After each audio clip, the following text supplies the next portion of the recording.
time tonight, man. We fired up here at the source, man. What do you think about this? Source up or shut up? It's not a debate, it's a stick up. Does Halie Selassie descend from biblical King Solomon? Kyng Seth versus Xion. Only on YouTube at The Source Debate League, December 12th, 7 p.m. Central Standard Time. Don't be late. This is The Source Debate League.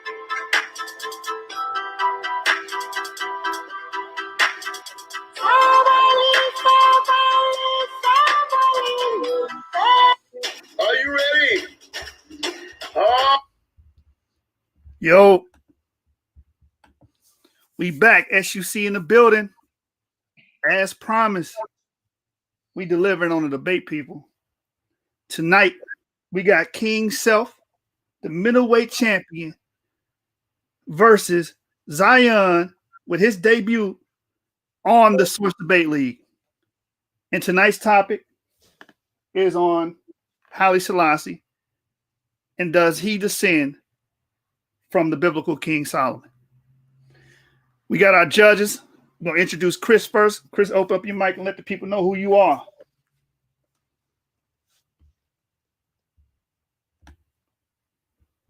Chris, are you there?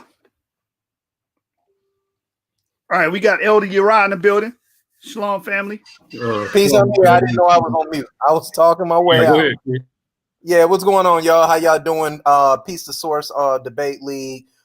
Very interesting debate. I'm excited to be part of it. As a matter of fact, I volunteered for this debate because I thought it was an interesting debate, and it's something that's always interested me, mainly dealing with Halie Selassie, the biblical line of King David, and I'm very interested to see how Brother Xion Warchild is going to put this thing together.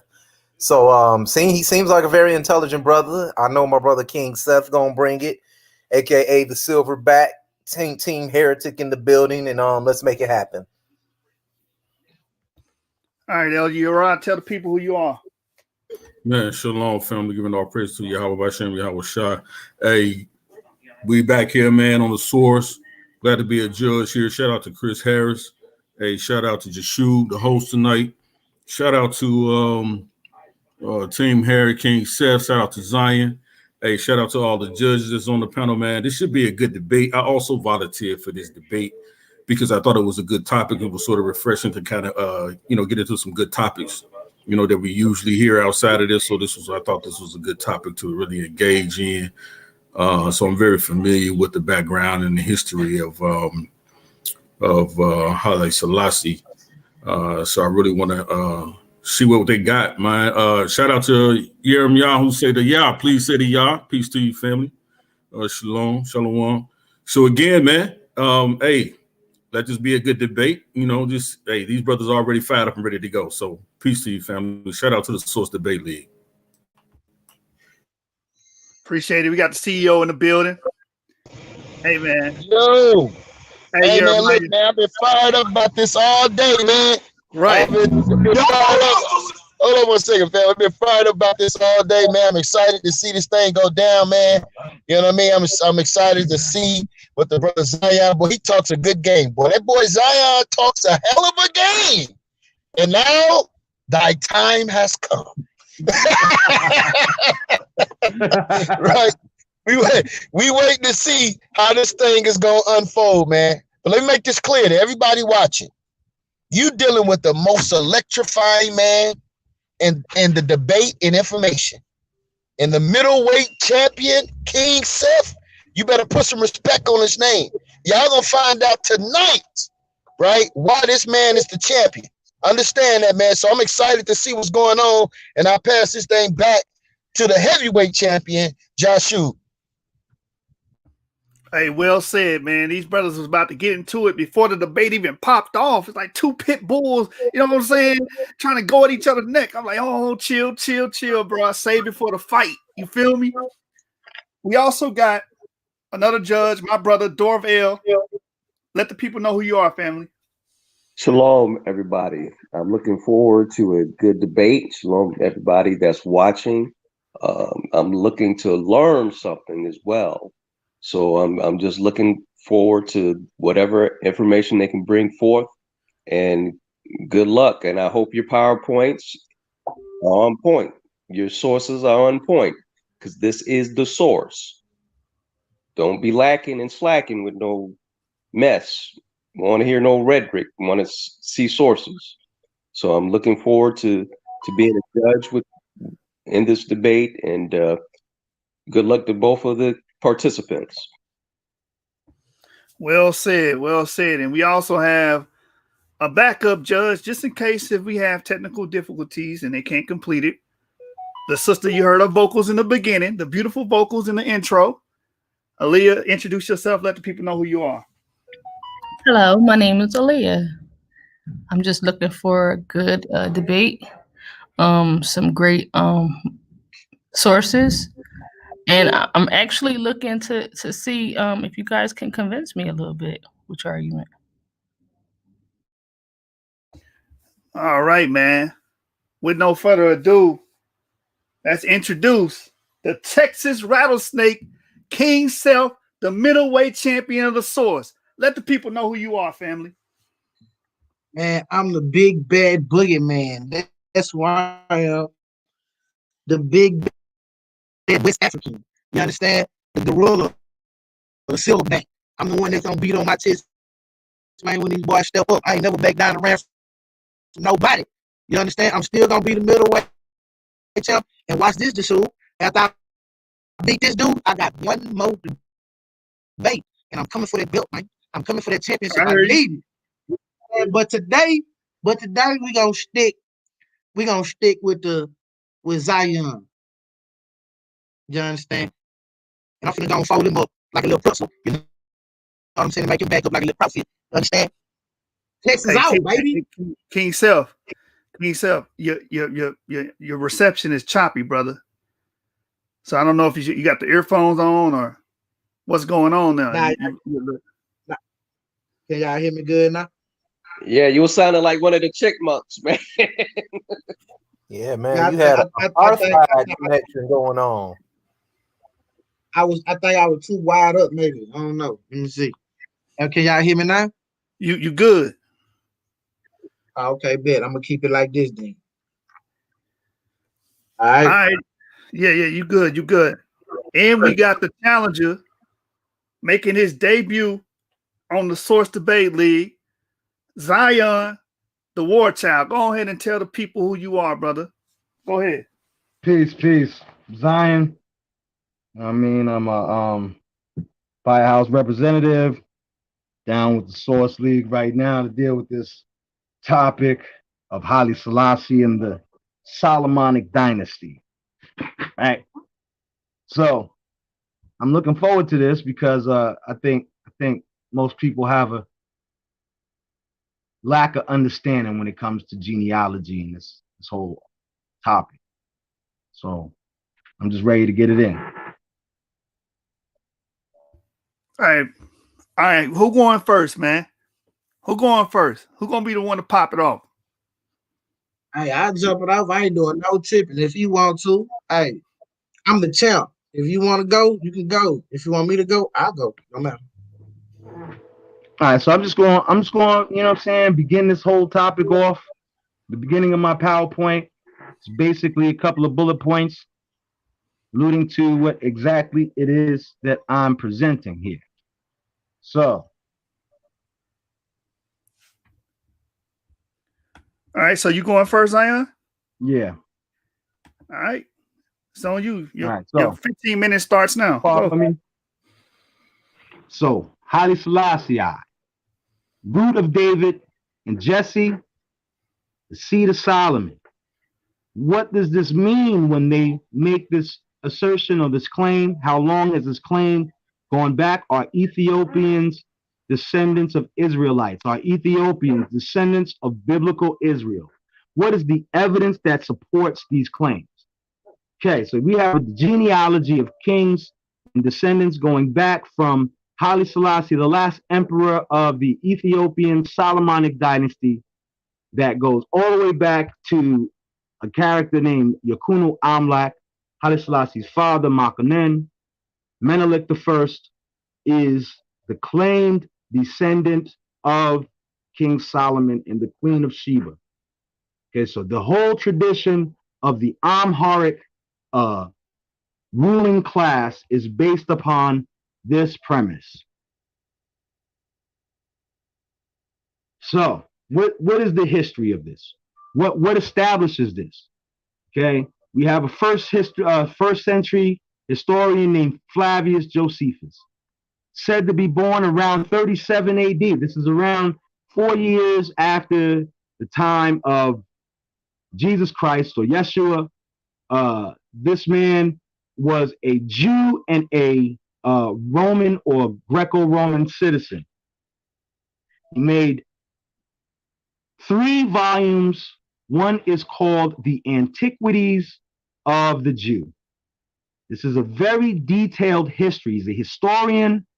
He wrote extremely detailed historic accounts, said to have been a scholar of pre-Septuagint Hebrew texts. So he was prior to the Septuagint. Lived at the time of the disciples who proclaimed to have known them. So he was around at the time that Peter, John, the beloved, was proclaimed to have been well known to Flavius Josephus. He wrote detailed histories of the royal lineage of David and Solomon in the book titled The Antiquity of the Jews. He spoke all the way of the Maccabees, went all the way into the time of the Messianic period, etc., etc. Right? So we have a historian from the 1st century, predating the Septuagint. Flavius Josephus is recorded as stating that Jesus Christ was born in a cave in Ethiopia. Dr. Ben Yakinen and multiple other scholars of our time, which I have on writing some of the names, have also cited Flavius Josephus' claims, and Dr. Ben Yakinen, or Dr. Ben, as we commonly know him, has stated that this was the popular belief prior to the Roman Catholic Church and the Council of Nicaea turning the birthplace of Jesus Christ from Ethiopia to Bethlehem. Okay. Then we have, before the Roman Catholic Church, Council of Nicaea, changing it to the manger in Bethlehem. Okay, this is scriptural. Now, Ethiopia specifically is named 45 times in the Bible. Okay, from Genesis 2 and 13, from the Garden of Eden, Genesis 10 and 6, the children of Ham. You will see the children, the names of the children, and whose relation is considered the Ethiopian in those scriptures can be verified in other texts in the scriptures, which I will supply for you. So Sheba, Midian, Havilah, these 3 names in the scriptures also equate to the Ethiopian people, and Saba represents the Yemeni people. Understand that Yemen and Ethiopia are at the equilateral line on the longitude line on the map. Okay, they're so close that it's almost, the most well-known fact that Ethiopia and Yemen are genetically related. Haplogroups have similar haplogroups, etc., etc. I can supply that for you. Okay, going back further into the Bible, why did every patriarch in the Bible marry an Ethiopian woman? Abraham and Keturah, Moses and Zipporah, David and Bathsheba, Solomon and Sheba. And then we go back to what I stated before from Flavius Josephus of the 1st century, stating that Jesus was born in a cave in Ethiopia. So we're seeing that there is a long history of Ethiopian relations with the Israelite people, and specifically the Judean tribe, the ruling class. Solomon, David would be a part of this family tree. Okay? Graham analyzes in this book. This book is called The Sign and the Seal. I had a copy of this book in my personal. This guy goes to Ethiopia, goes to all of the locations where it is stated that the Ark of Covenant was transported and removed throughout time, where it came to Ethiopia until present day, where it remains in the Church of St. Mary in Lalibela. Why is the Ark of Covenant important? Why is a tradition that goes back over 3,000 years, back to the end time of King Solomon's reign, the removal of the Ark of Covenant or the disappearance of the Ark of Covenant? This is why they made movies about where the Ark of Covenant is. Raiders of the Lost Ark, right? Everyone wants to know where the Ark of Covenant is. But for thousands of years, for over 2,000 years, Ethiopia has held traditions and oral folklore and tales as well as written documented history of their having the Ark of Covenant. That to this day, Temkat ceremony is observed every September 11th of every year, and this is surrounded around the removal of the Ark of Covenant from Israel and being replaced in Ethiopia. Okay, and this was through the Solomonic line that this history was claimed. Now, your boy, I know a lot of people don't like this guy, Wallace Budge, but Wallace Budge wrote 3 books specifically about the Ethiopian heritage. Wallace Budge transliterated the Kebra Nagast, the Queen of Sheba and the Son of Menelik, the Bendelet Righteousness, the Ethiopian Book of the Dead by Wallace E.A. Budge, the Kebra Nagast, and the Ethiopian Book of Life. Ethiopian Book of Life, review from the world's largest community of readers. Okay, so we have multiple scholars who are dealing with this history and giving it validation. Why? Let's go to biogeography. Why is the Ethiopian people who make these claims, what is the probability of there being truth or validity to their claims, whether it be the Falashan Jews, whether it be the Zagweans who claim Islamic, or not Islamic, but Israelite heritage. There are at least 7 different families, genetic bloodlines that claim history to the Ethiopians, okay, and to Israel. All right. So at the end of the day, here we are, Ethiopia, Yemen. This is where Israel is. These are the lands, Egypt, Sudan. These are the lands that the people were dealing with, trading with for thousands of years. So for somebody to say that Israel and the Judeans did not come into Ethiopia would be foolhardy when there's at least 6 different genetic bloodlines claiming to be from Israel. Secondly, next, let's go into the language. Ge'ez. Ge'ez is one of the oldest Ethiopian languages. Ge'ez is called Sahat Fatah Yisraelawi, right? Israel.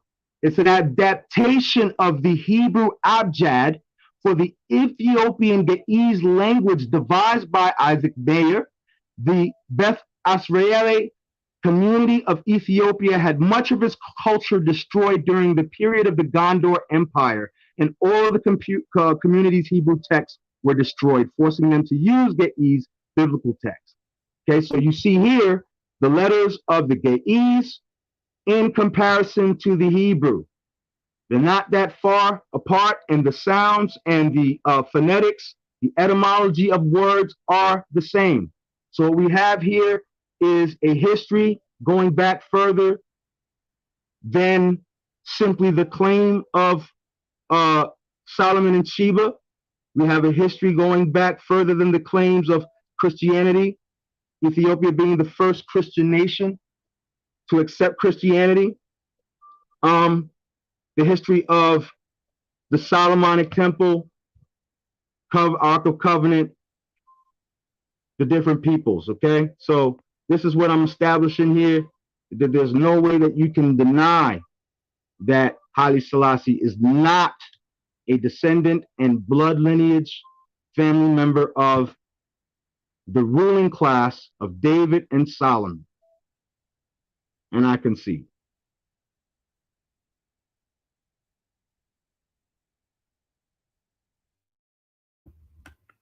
All right.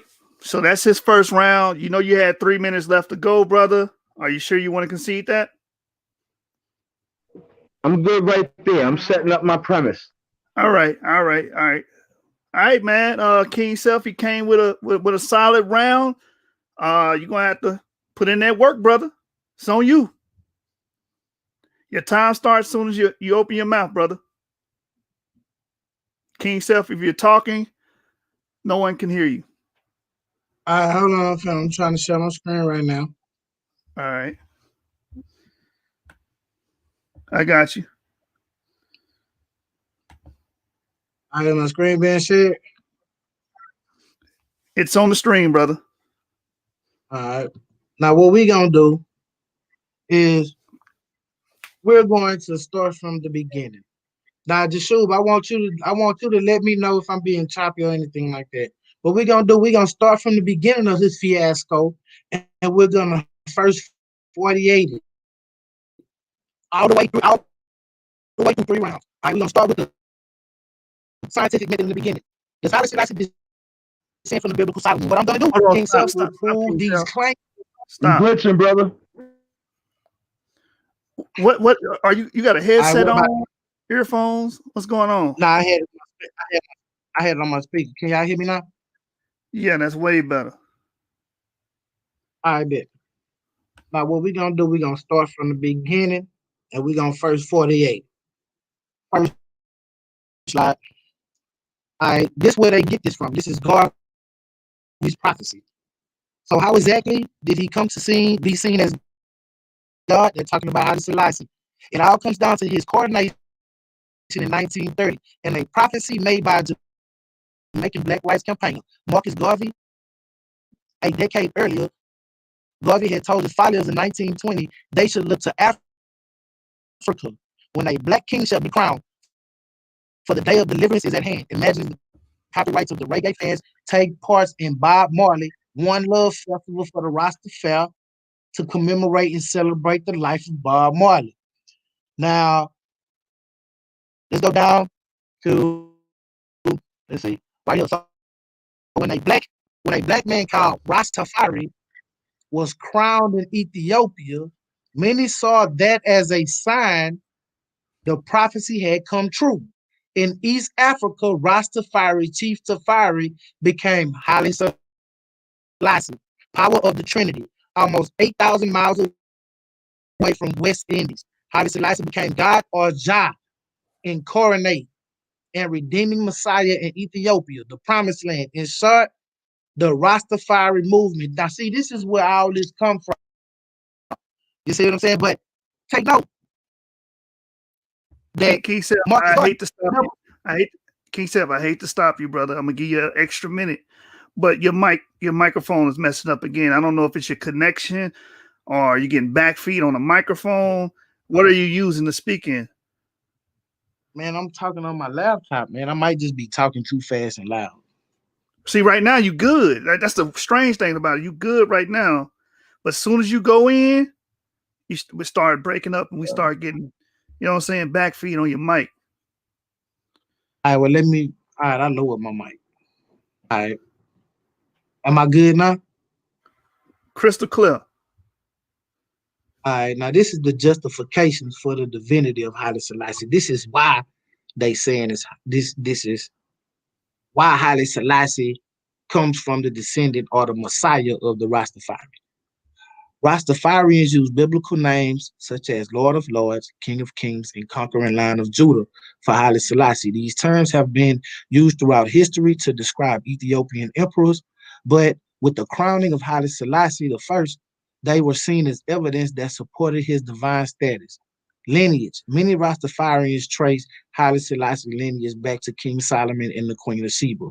They believe that the Queen of Sheba visit King Solomon, found in the book of Kings, provide proof of the divinity of Halie Selassie. Rastafarians believe that King Solomon and the Queen of Sheba had sex, during which the lead of conception of a child who had the same line of descendants was Halie Selassie. Too many Rastafarians, this shows the divine nature of Halie Selassie, as Halie Selassie is therefore related to Solomon's father, King David, and therefore to Jesus. Okay, now let's go down. When Halie Selassie was crowned emperor, the King of England, who at the time was regarded by many as the most powerful man in the world, because of the size of the British Empire, was unable to attend. However, he sent the Duke of Gloucester to represent him. The Duke of Gloucester bowed to Halie Selassie on meeting him. Many Rastafarians believed that this revealed that the new Ethiopian emperor was more important than the most important man in the world. So you mean to tell me that because the King of England went and seen another king be crowned, that this is validation to say that he's more? So you needed validation from Esau? Are you serious? Come on, man. Let's stop this madness. Let's go to the next slide. Man. Hey, Kyng Seth, keep it where you at now. I don't know if you got jewelry on, but you'll get into your slide, and like halfway through, your mic starts distorting again. So I don't know if you got like a chain on or something that's causing that mic to pop like that. I don't know what's going on, brother. But right now you clear, but like you'll get in halfway in, and then it'll start doing it again. Is it good now? Yeah. So what are you doing? Whatever you're doing now, I don't know if you too close to the mic, too close to the laptop, or what's going on. But I would stay at the position you in now and finish your round. I got a mini refrigerator in my room and it make noise, bro. That's what it is. Oh, okay, go ahead. You good now? Go. All right. So this is the Dynastic Academy Academia on the Monarch of Ethiopia. Like he said, the Solomonic claim lineage. Solomonic descendant dynasty, also called the Solomonic dynasty line of Ethiopian emperors who, according to the tradition, were descendants of Menelik I, the son of Solomon, Queen of Sheba, Makeda, until Haile Selassie disposed in 1974. The rule was supposed to have been continuous, but for 2 periods of reign, the Zagwe dynasty, I want y'all to remember these people. The Zagwe dynasty, remember those people. Dynasty, 12th century, and the reign of Tawadros II, 1855. Many scholars, however, trace the line back only too far as Yokuno Amalek. I want you to remember his name also. Remember Zagwe and Amalek. Kyng Seth, okay, let's do this. Log in on your phone, speak through your phone, and do your presentation on your computer. Come on, man. It can't be doing it now. Because like I said, it'll be clear. As soon as you start getting into the information, it start popping. So don't worry about the time. I'm going to reward you that time back because you're having technical difficulties. But just log in with the link. Do you need me to resend the link to you? And then come on the StreamYard. Yeah, come on the StreamYard on your phone and speak on your phone. Mute your computer. That way the judges and the audience can hear you, because I can hear the distortion, and then the crowd is telling me the same thing, that they can't even hear you. Your mic messing up. All right, let me see. Let me get this link to you, man. I got it. I got the link. Hold on. You got the link? You going on the computer now? I mean, on your phone. Yeah, I'm going on my phone right now. All right, man. Apologies for the technical difficulties. Hold on with us, family. I see y'all out there.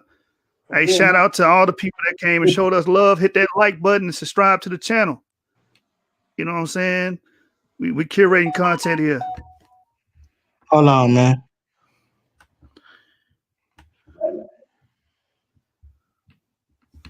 So that's what we do up to the room. All right, I see you now. I see you. All right, hold on, man. I need to mute my mic. I got it. You good. Go ahead. All right.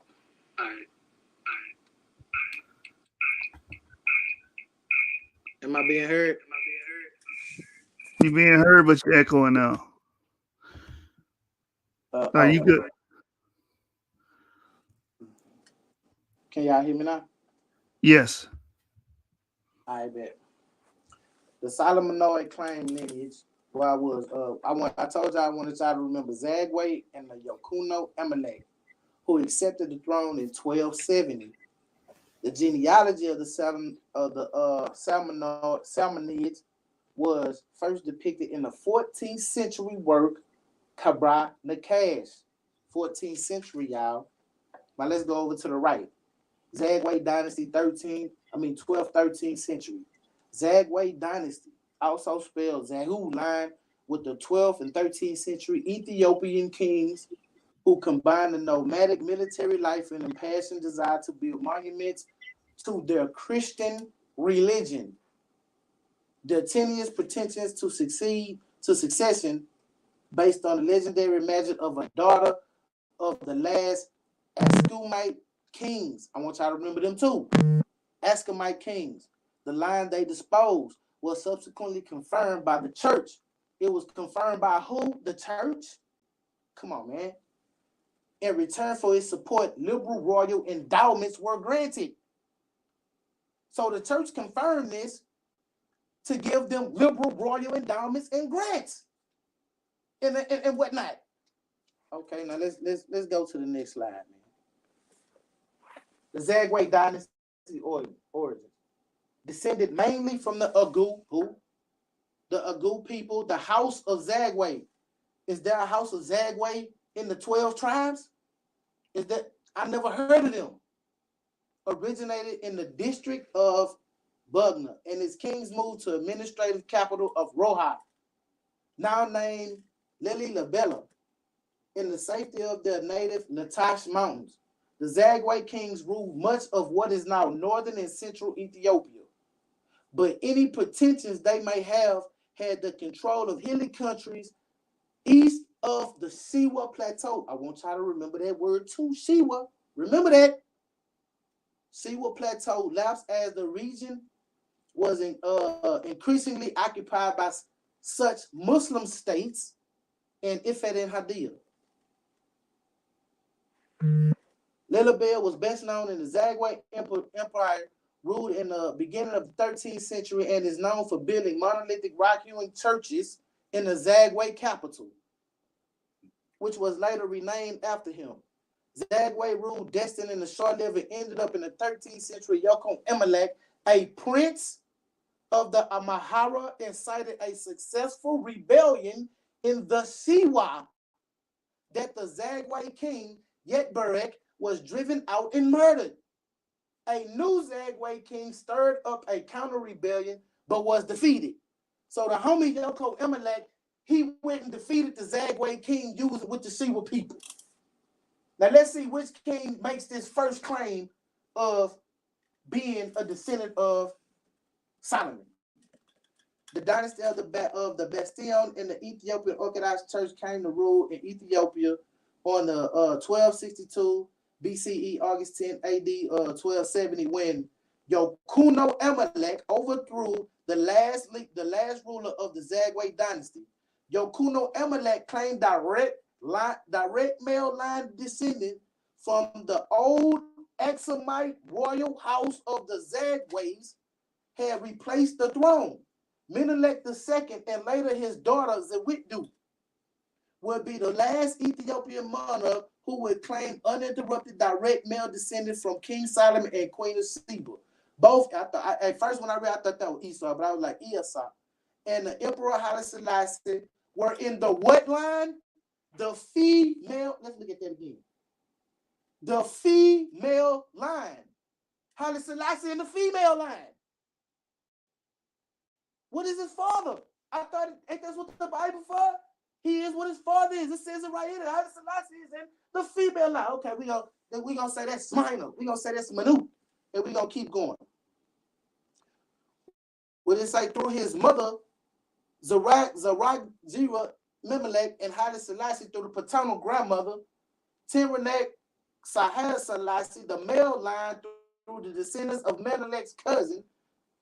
This man, I can't read these names. This Jamatch Tagelek still existed, but had been pushed aside largely because Menelek's personal distaste for his bits of the family. He ain't even like one side of his family. The Solomons continued the Ethiopian and the elder interruptions until 1974, when the last emperor Haile Selassie was disposed. The royal family is currently non-regic members of the family of Ethiopia, and at the time in 1974 revolution were imprisoned and others were exiled.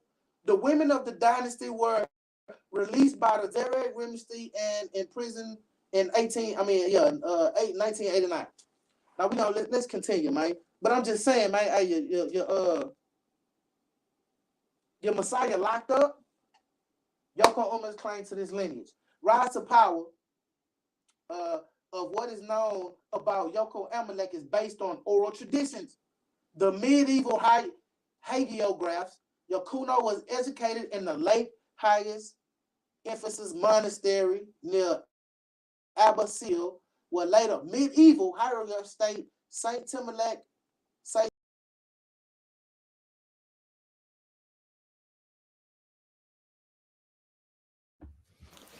Yo, we lost him. We lost him, brother. Hold on, y'all. Bear with us till we can get Kyng Seth back. Let me call him up real quick. Yeah, man. Good debate so far. We just had a few little flukes here and there on this brother's round. He got about 5 more minutes. Let me get this brother on the phone, man.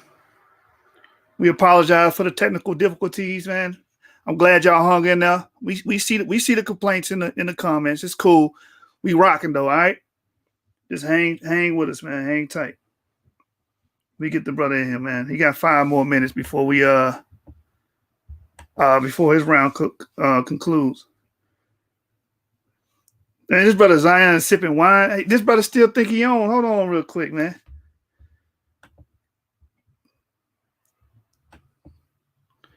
Godly. Hold on, man. Hey, Jihad, you there? Jihad. Yeah. I hear you. Hey, promote. Let the people know about what's going on tomorrow while I get this brother Kyng Seth on the phone. I don't even think he know he out of here, man. You got to show take that screen down so I can so they can see me, who I am, who they talking to. Yeah, I got you. Hold on. There you go.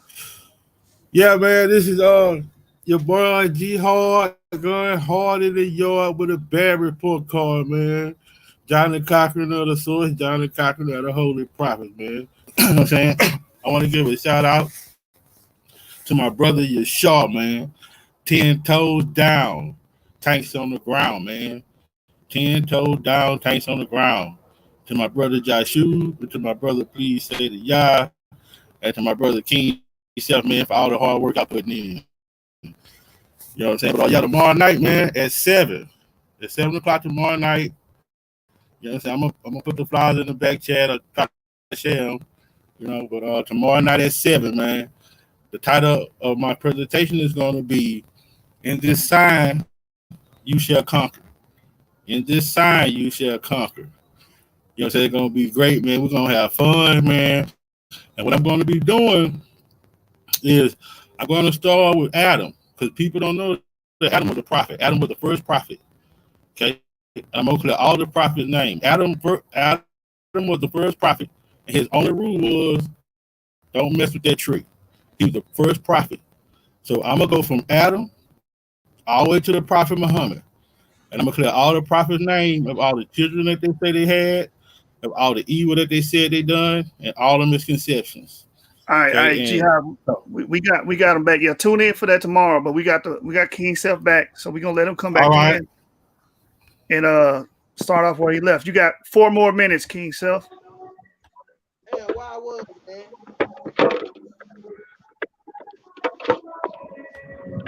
Shalom, family. Shalom, family. Shalom, elder. Peace to the panel. Peace to the family. I'm sharing your screen. It's on the screen. You're on the screen. You was on the Yekino Amlek part.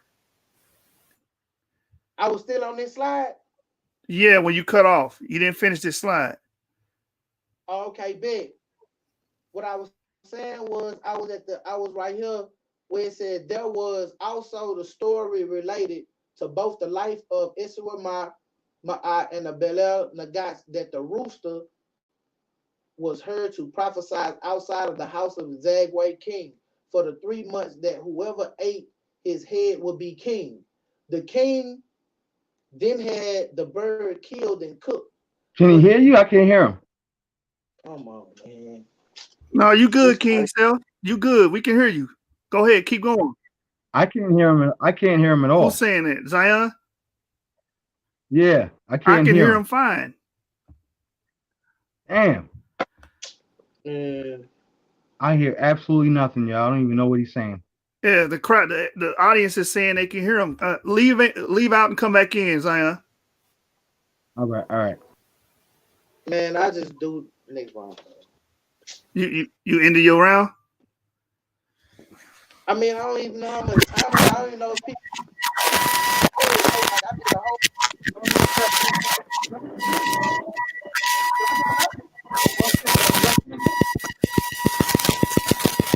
Well, everybody's saying they can hear you. Man, What's see, that that's background doing? Hold on, let me see who that is. I'm gonna kick him. No, you good. You good. So you want to finish this slide and then concede your time because you had 3 more minutes. Kyng Seth, you had go 3 ahead more and minutes, finish Kyng this Seth. slide. Man, I'm Finish this slide, sir. No, sir, finish this. Just finish this slide. This is one of the judges. Finish this slide, bro. Come on.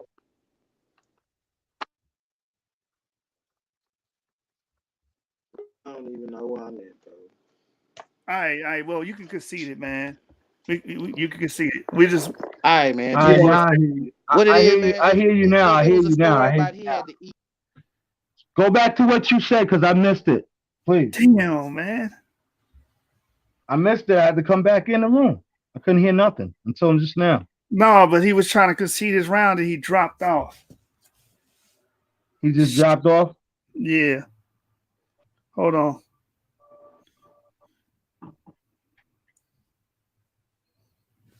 I might have to kick some people out of this room. Hey, I go, fam. I already announced, you know what I'm saying? I'll come back later on if y'all need me to, but I'll be leaving out to come back in. I gotta go, so you know what I'm saying? Because I got stuff tomorrow. I gotta do my stuff. I'm practicing. I gotta get my stuff ready for tomorrow. So I gotta drop out, man. I probably come back on later on or whatever. If not, man, I'll catch y'all tomorrow. Yeah, just watch it on YouTube. Hold on. Kyng Seth. All right. You can hear him and everything, right?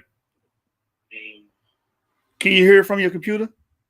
Yeah, I'm finna get back in, bro. Just let me try to do all this shit. All right, I got you. All right, so there was a couple of things that he had stated that I can address while he's listening. Hopefully he's listening, right? You say he was listening? Yeah, he said he can hear you. This is your second round. You got 15 minutes. All right, so check it out. He went all over the place the last round. He was jumping from one thing to the next. First and foremost, he started his argument off about the Rastafarians, which is a fallacy argument, actually, because what Rastafarians believe about Halie Selassie has nothing to do with the descent claim. Okay, the descent claim comes from the Ethiopians themselves over 3,000 years before Rastafarians even smoked a daggone spliff in Jamaica. You know what I'm saying? So that's a non sequitur argument. You know what I'm saying? Number one. You know what I mean? Don't make it this about Rastafarians. The Ethiopians have made the Amhars, the Zagwes, the Oromo, the Tigrians, the Falashans, are all tribes in Ethiopia who have claimed descent and migration from Israel and Israelite bloodline through Ethiopia for over 3,000 to 4,000 years. Okay, this is so when the Europeans bow down They bow because there's substantive evidence to their claim. There's historical evidence to their claim. There is biblical evidence to their claim. There is genetic evidence to their claim. This is one of the reasons why Beta Israel was flown out of Ethiopia by the so-called Ashkenazi and Khazarian Jews and brought to Palestine, right? You think they just brought them over there for nothing? They brought them over there because there was genetic evidence. Okay, so we can go to that. We can go to that right here. This is a. So show you your PowerPoint right now. Hold on.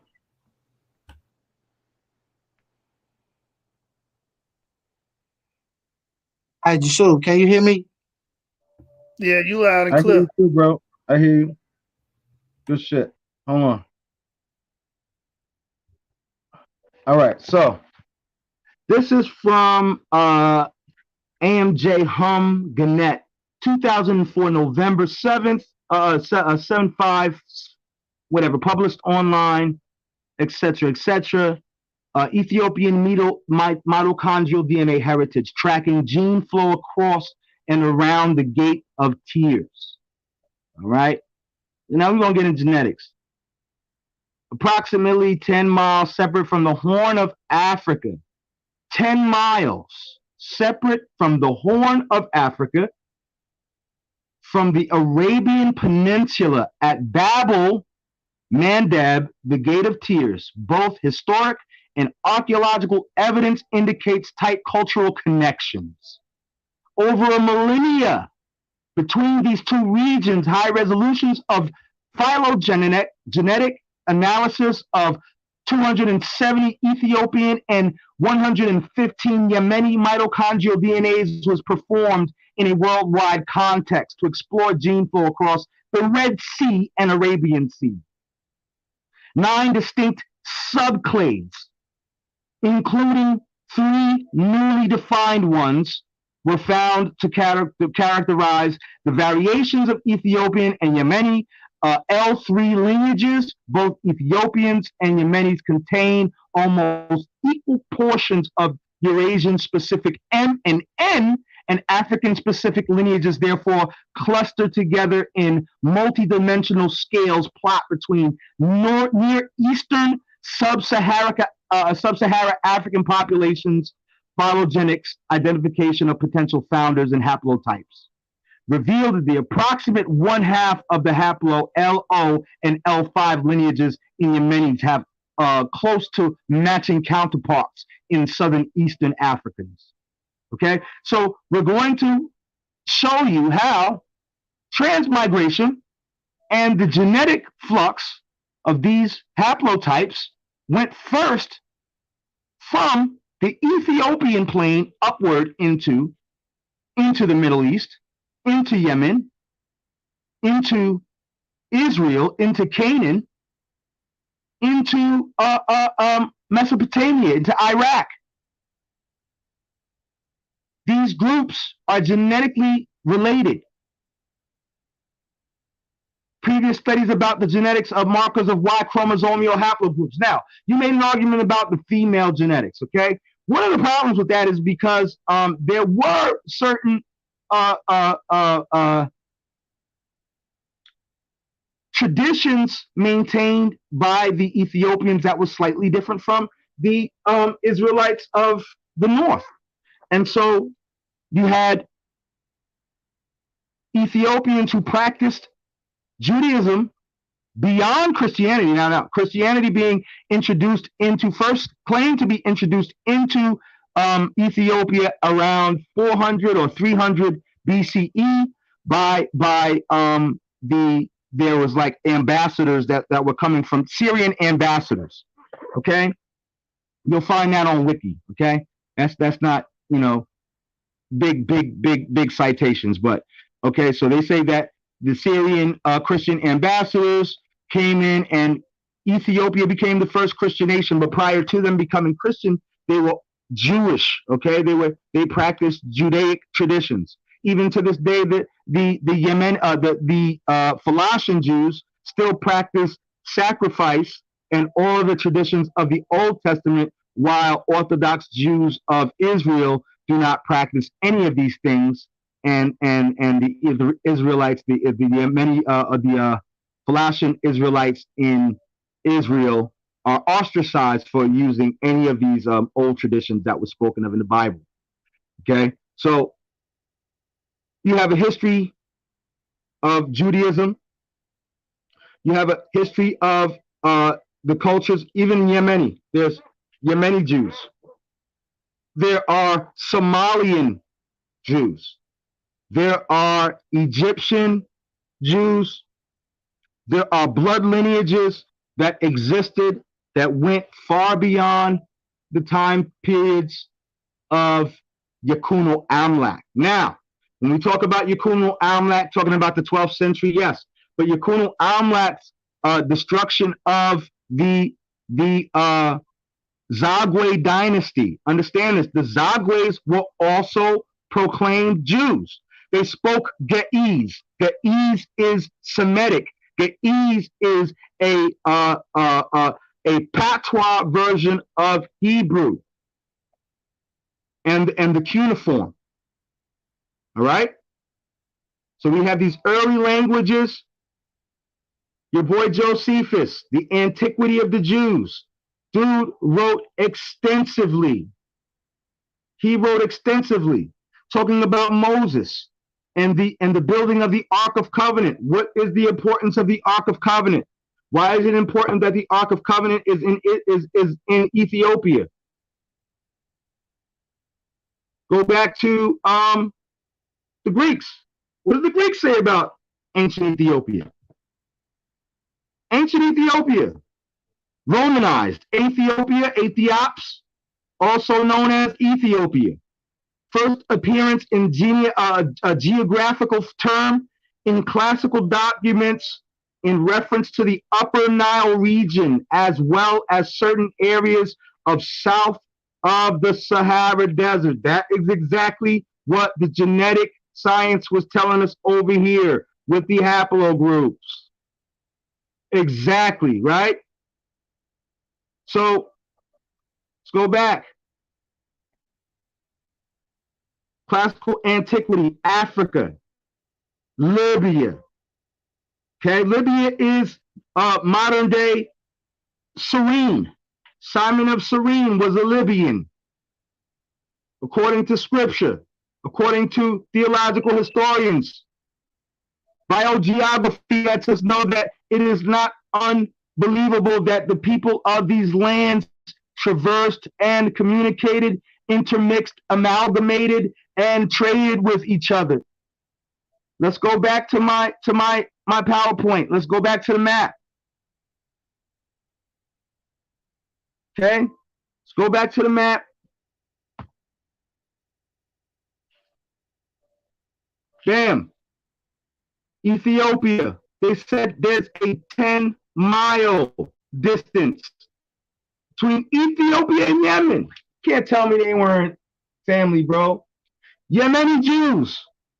Yemeni Jews claim they have come from the expulsion after the Babylonian destruction of the second Temple of Solomon.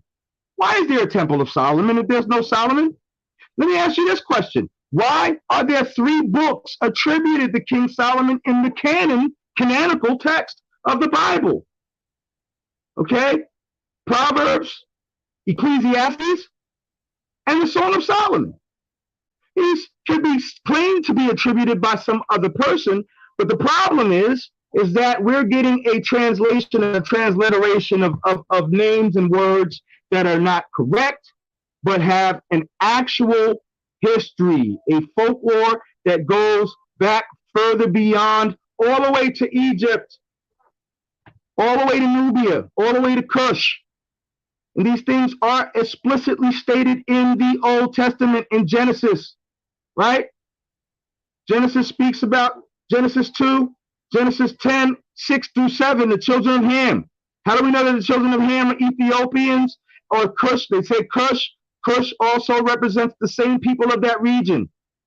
Okay? You have Eritreans. You have 83 different gene pools in Ethiopia alone. Then you have the Eritreans, you have Somalis and their diversity of genetic gene pools. Then you have the Egyptians, the Sudanese, who have all of their but the people in that region, it's just like going to China and saying, well, we go to China and yeah, these people, the middle of Asia, these are some white people in the middle of Asia. That's bullcrap. Okay? When you're dealing with a specific area, you have to know something that's called biogeography.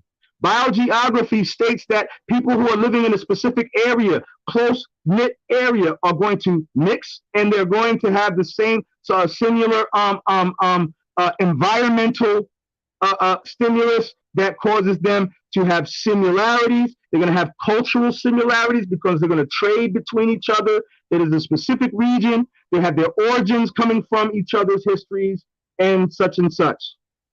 The genetic history here lets us know that people in that region are no more than third and fourth cousins. In between the regions, the L3Bs, the L3Es, lineages widely spread from West African population and Bantu, who also claim to be what? Hebrew.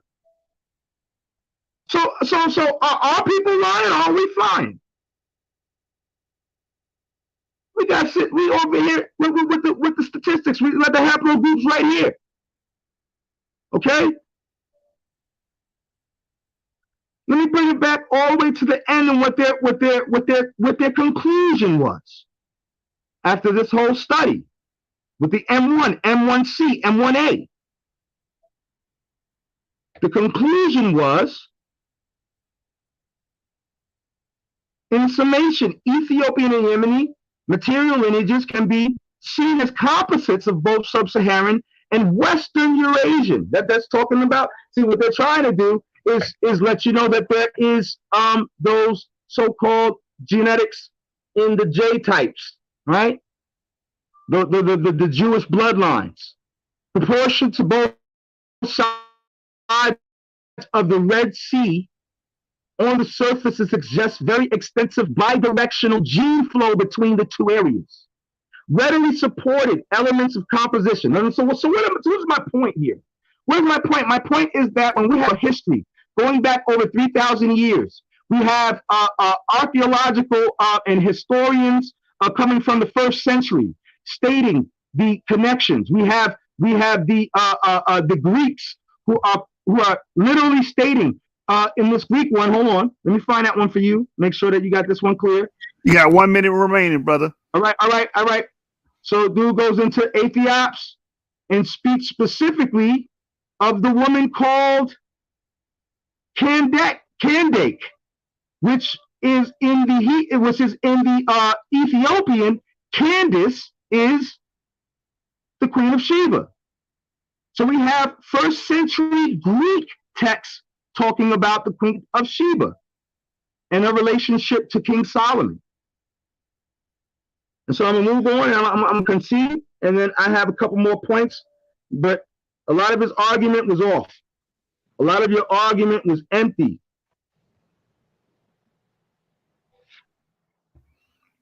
All right, man. Fire round. Where my brother Kyng Seth at, man? Can you hear me? We can hear you. And share my screen, cuz.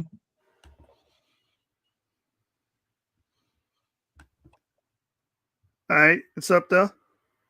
All right, in the last round, y'all seen that Halie Selassie they said that something about he was connected to his father on his mother's side, or something like that. So there's not you are with your father is. I'm gonna get back to my premise.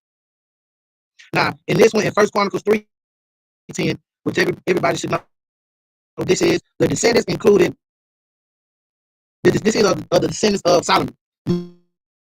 Is nowhere in this descendant list of Solomon's descendants at all. So let's keep going, man, because I gotta hurry up. I got time to make up. Now this is this is supposed to be Menelek's first son.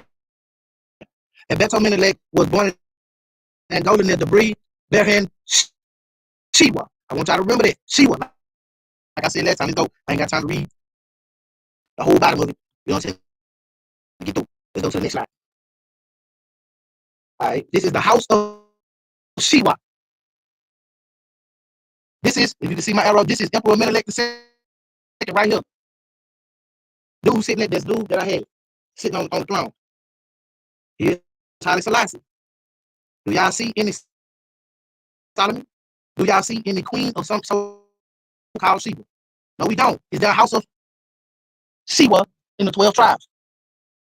No, there is not. We're going to get deep about it. I'm supposed to be on a whole other thing. This is the Sheba people. Look, I'm trying to hurry up and get through this, so I'm going to skip through a couple slides. Okay, now right here, the history of the Sheba people. Now I'm going to read the top 10 and I'm going to keep going. Sheba first appears in the historical record as what? A Muslim state, which GWB Huntington believed was founded in 896. Now let's go back and look at what I said. Now it goes back to Yokoamalek, and then it goes back to Menelik II. And where they was from. He was from Sheba, in the house of Sheba. Nowhere near where it says Solomon. Nowhere near where they had anything to do with any biblical people. Now, let's go right here. It say the Zagwe emperors who used Sheba as their safe haven and survival was written, which mentions Sheba as part of the realm of Menelik I. However, this story may be later a fabrication, reflecting the similar conduct of Lebanon, the Gendel family, and Askim and his predecessor, DMT. I want y'all to remember them. Were mostly limited to northern Ethiopia and modern Istria during the first millennium BCE. Then watch this. In the 16th century, Sheba and the rest of Christian Abyssinia were conquered by forces of the Ahmed gang, and the Sheba became under Muslim rule once again. They was Muslim before they even had anything. Come on, man, stop. All right, now let's go to the next slide. I'm trying to put my round two right here. Hold on, Kyng Seth. Hold on, Kyng Seth. All the judges, because he's still distorted. I'm getting what he's saying. Can the judges hear his points and see and hear the information? Elder Yara, Chris, and Dorvale, can y'all hear this man's? I can hear him. He sound like he's one of the chipmunks, though. It's like it's very hard to follow, especially since he's speeding through his presentation now. So it's All right, I'm gonna slow down. What if I talk like this? Am I good? Yeah, that's the weird thing about it. Like every time you do that, you normal. It's just when you get into the information. Let me slow down and let me just go through it. Okay. All right. Now this is the Queen of Sheba's first mentioning in the Bible. The Queen of Sheba is the monarch mentioned in the Bible, and then there's later works who travels through Jerusalem to the experience of the wisdom of King Solomon. In the Israel first hand, the Queen is first mentioned in 1 Kings 10, 1 through 13, 2 Chronicles 9 and 12. Then in later Aramaic, Targum Shani, then the Quran, and finally the Ethiopian work known as the Quran Cash. Later writings featuring the Queen, all religious in nature, come basically from the story first told in the Bible. There is no archaeological evidence, inscription, or stationery supporting her existence outside of these texts. The region of Sheba in the Bible has been identified as the kingdom of Saba, also referred to Sheba in where? Southern Arabia, but also with Ethiopia in Africa. Now later on, I'm going to show you this word, Ethiopia. In the biblical tale, the queen brings him some lavish gifts. We already know that. Now, since he said Flavius Josephus, let's blow it up. Precisely where she returned, however, it is still debated, as the historian Flavius Josephus, 37 to 100 CE, famously identified her as a queen of Ethiopia and Egypt.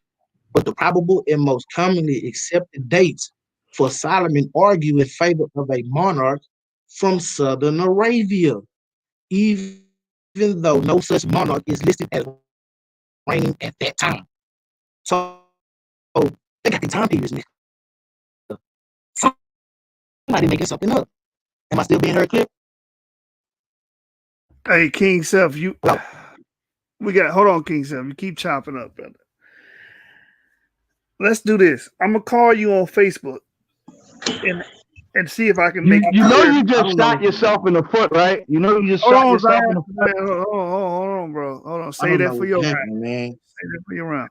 I don't know what's happening, bro, because my laptop is clear, bro. Like, I don't have nothing hooked up to this laptop, bro. Nothing. No I talk jewelry to y'all sitting all by. the time on this laptop. See, right now how you talking That's to me? why. You That's clear. why I use my phone to show my because my laptop been tripping a little bit too. So I didn't want to have that problem. So I use my phone to show my PowerPoint. You know what I mean?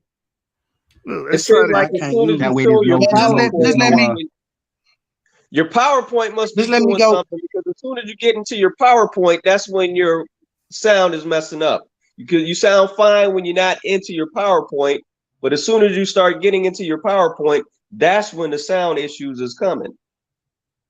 So I'm yeah, finna Kyng mute. Seth, what are you doing? What are you doing? Like, are you too close to your laptop, or are you moving a lot? I'm trying to figure out why is it doing it.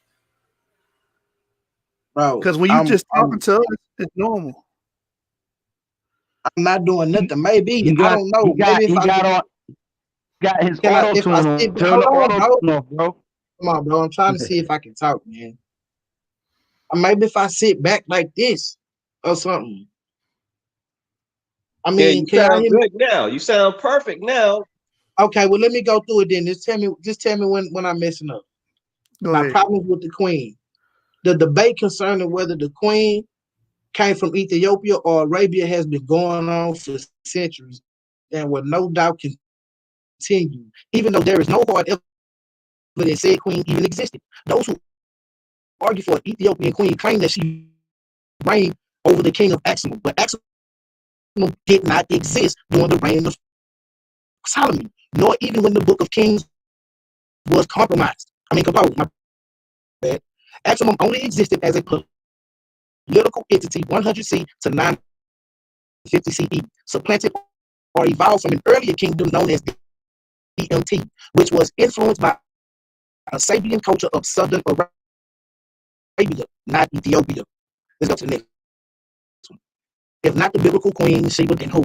DMT flourished between the 10th and 5th century BCE from its capital of Yaha, but little else is known about the culture. Sabian influence is evident in the temple of the moon god Amahakat, the most powerful Sabian deity, which still stands. Now, this is in who he talking about. These people was worshiping, they was Jews. How they worshiping Jews when they got the temple still standing today in the land where you talking about they live?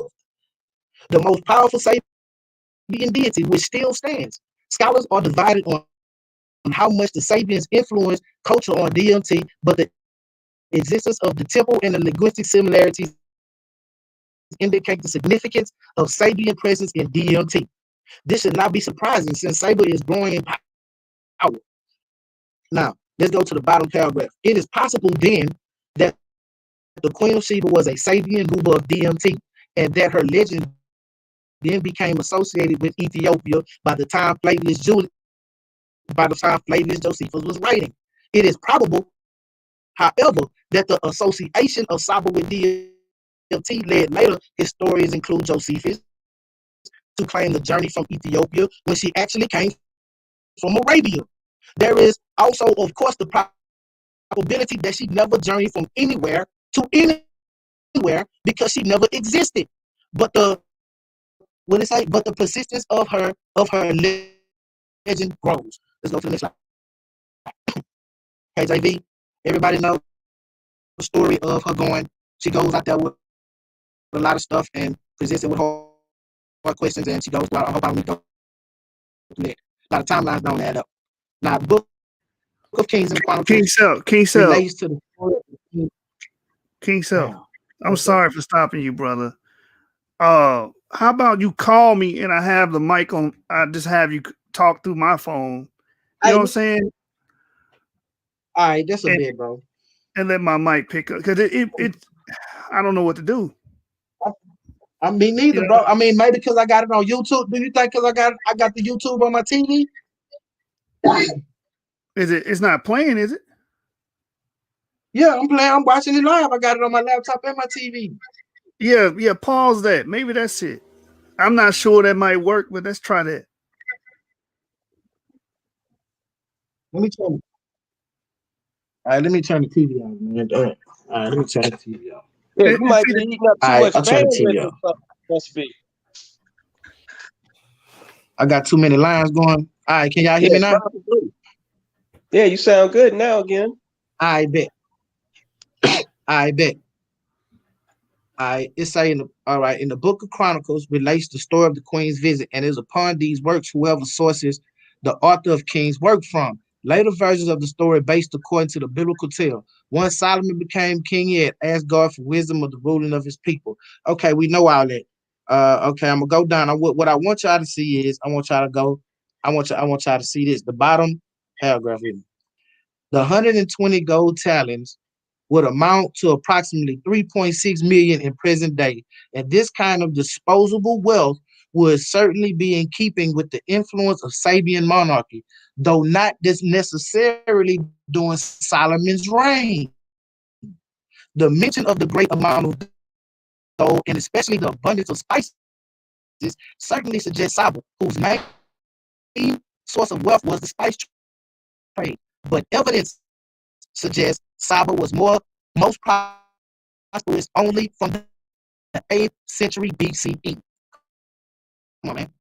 Next one. Let's go. We'll be hold on. Next one. All right. The chart on the sheet. This is the chart on the sheet. By the time the story repeated to the chart on the sheet, however, it had expanded significantly more detail. The chart on the sheet is an Aramaic translation of the biblical book of Esther with commentary that includes the story of the Queen of Sheba as one of its ancillary tales. This version takes the biblical tale of the Queen's visits and embellishes it with touches of mythology. Now we know what the word embellishes means, which most likely had grown up around the figure of Solomon. Solomon's wisdom, according to the Bible, enabled him to understand the language of the trees, animals, and birds. The same that she picks up the thread and begins the story with Solomon inviting the birds and animals to his kingdom to feast. I wonder what he did with the lions and zebras. Like, for real, like, what happened? Like, did everything eat each other?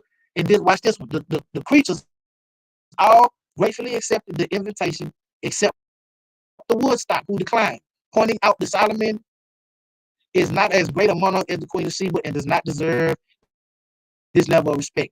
Solomon then invites the queen to the place to pay homage and to place the woodcock wrong.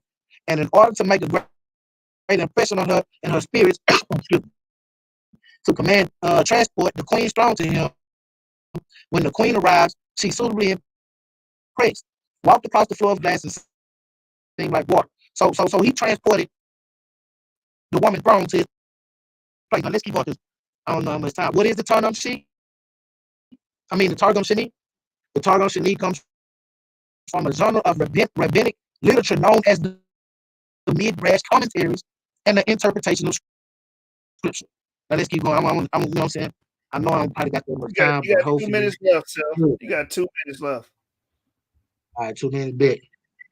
All right, this is the one with the Quran. And in the Quran, King Solomon, he got powers over genies. If you read at the bottom right here, it'll say that he had power over the genies and everything. Read the bottom. It's like a jinn assures him it can be done and brings him the throne. He used the genie to go get the throne to impress the queen.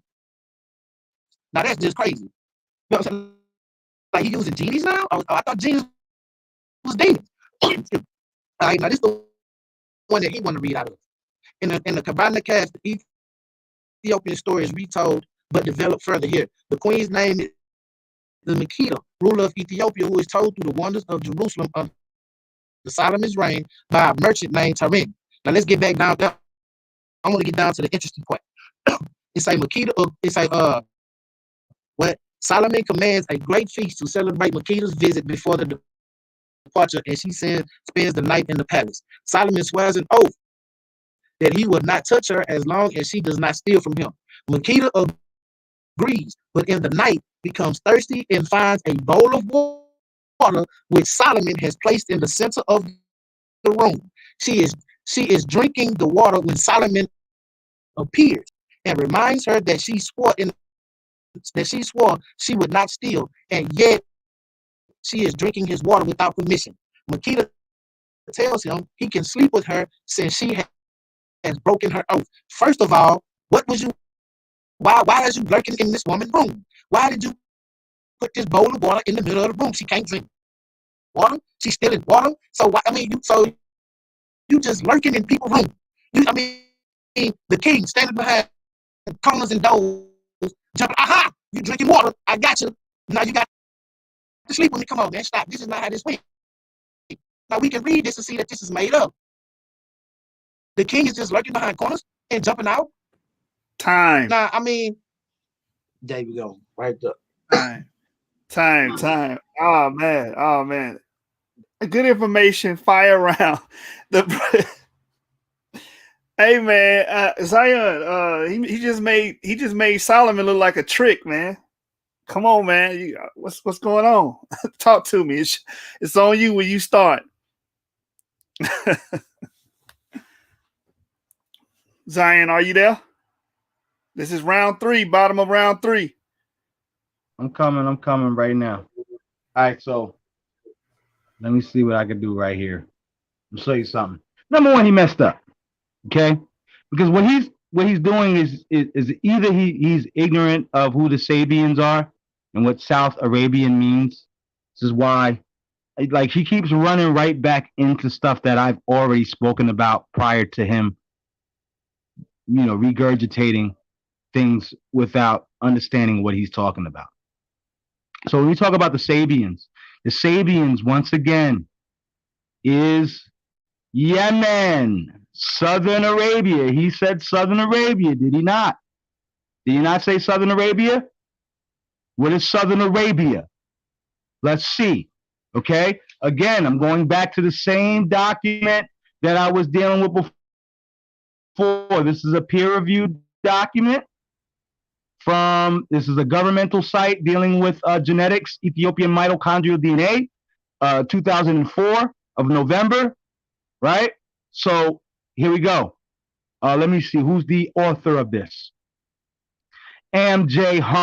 Gannett, 2006, June 2006. He's got his abstract. Let's go back to his conclusion. Let's see what he says again, because I was pointing this out before with the haplogroups, with the genetic connections, because I knew he was going to try to do that. I knew he was going to take the Saba argument, because I also have here the Namil, the Ants 27 Surah of the Quran, where it talks about Solomon and Queen of Sheba. One of the things that he's going straight to is all of the mythology. And yes, I agree that there's mythology within all scriptures. There's always embellishment when people are talking about their families, bloodlines, heroes, patriarchs, prophets, etc., etc. That does not necessitate the idea that these people are not real, but that there is a real history that is being spoken of. And prior to these things being written down, they were oral traditions. Okay? Oral traditions having some relevance, some historical truth. Okay? In point in case, you said Sabah or Sabians, right? Sabians is another term for the Yemeni, which is the southern Arabia, southern Arabian continent. Where is southern Arabia in general location, geographic location to Ethiopia? It is no more than 10 miles from the Horn of Africa. Okay, so and it's at the same latitude longitude line. We understand that people trade, people travel, they transmigrate. You know what I'm saying? And languages and traditions and practices, beliefs are transferred through family, genetic blood lineages, because we have mixing going on, obviously, etc., etc. So we already know this, right? So here it goes. In summation, Ethiopian Yemeni material lineages can be seen as composites of both sub-Saharan and West Eurasian mtDNA haplogroups that coexist in almost equal proportions on both sides of the Red Sea.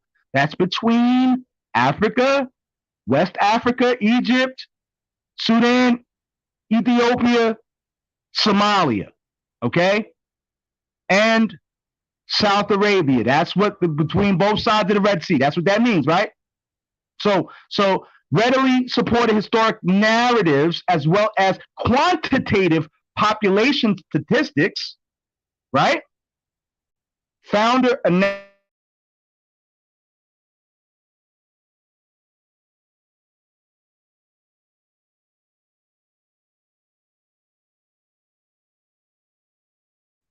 We must have lost him.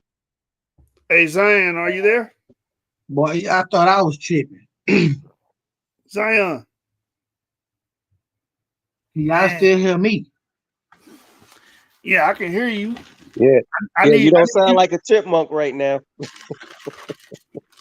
Yeah, man, you start sounding like that when you get into your information. Like as soon as you start reading the mic start It popping. might be because I had the. It might be because because I'm in here with my TV and I had the TV on live too. Like I got it on my computer doing this and on the TV looking at it. That might have been the problem. Yeah, so it still started doing it, even though when you started getting further into your presentation, it started up again though.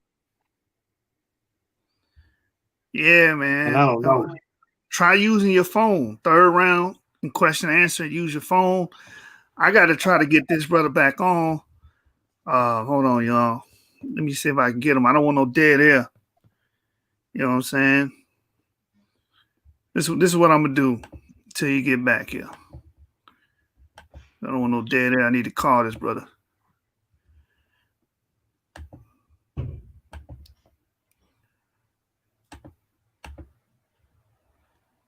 Hey man, we gotta get this. We gotta get this. This is your job. See the source now. Taking over the game, put it on padlock. With a better roster, sick as a plate of lobster. Let the biggest hate for revenge will never stop us. This is your job. See the source now. Taking over the game, put it on padlock. With a better roster, sick as a plate of lobster. Let the biggest hate for revenge will never stop us. You're the cancer. You can call me a sick assassin. Cut the chains. You can call me LeBron James. Make a decision, but you never had me in derision. Chase the vision, but more give than cause division. Real, never in submission like I need permission. Nigga steady telling lies like a politician. Nigga need to cool it down, but we the new edition. Yes, yeah, the name is the source. Check the reinvention. Real, you think we not prepared for the fallout? Want to stop this information?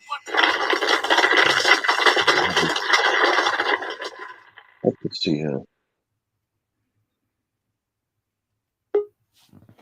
All right, we got him back.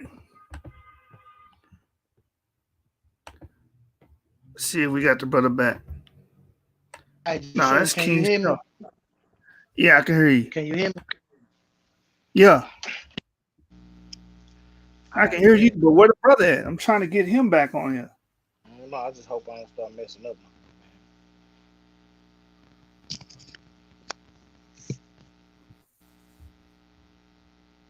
Oh man, here we go in the comments. All right, let's see. In the comments? No, there's somebody else in the comments tripping, man. There he is. There you go. All right. Come on, Zion. How many minutes he got left? 13, he got 13 minutes. I mean, he just started. My bad. I fell out. All right, man. It's back on you. You got 13 more minutes. All right. So what I was saying. It says specifically that. Let me find it here.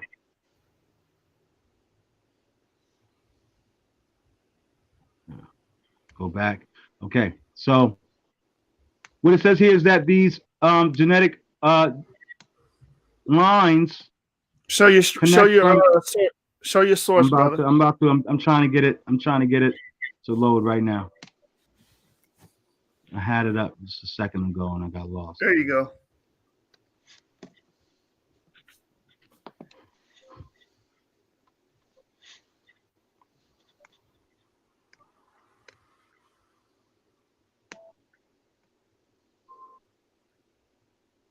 All right, we can see that.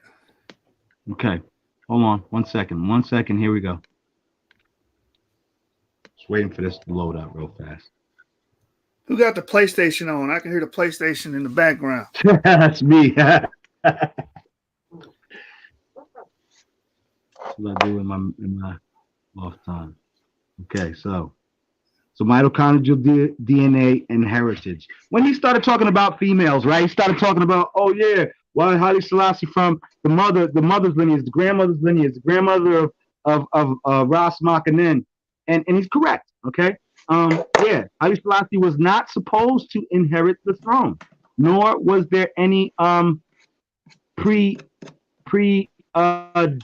designed for him to inherit the throne, besides the fact that some other political issues came up and people's family members died and did not inherit their spot.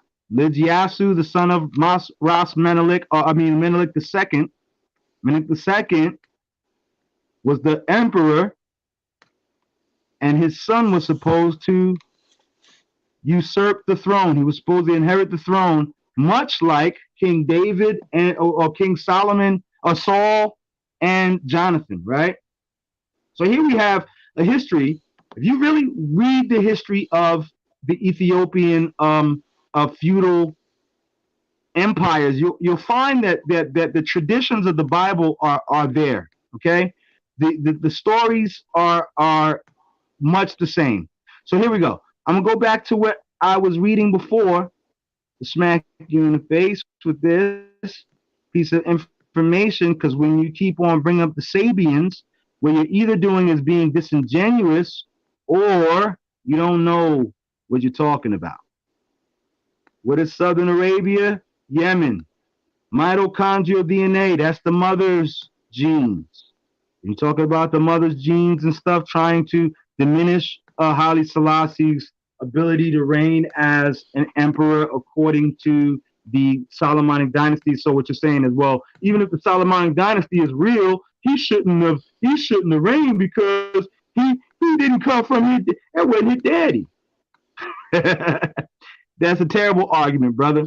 All right, so on the surface, it suggests a very extensive bi-directional gene flow between the two areas, readily supported by historic narratives, as well as quantitative population statistics. Founder analysis of individual elements of this competition, however, revealed that during the last several thousands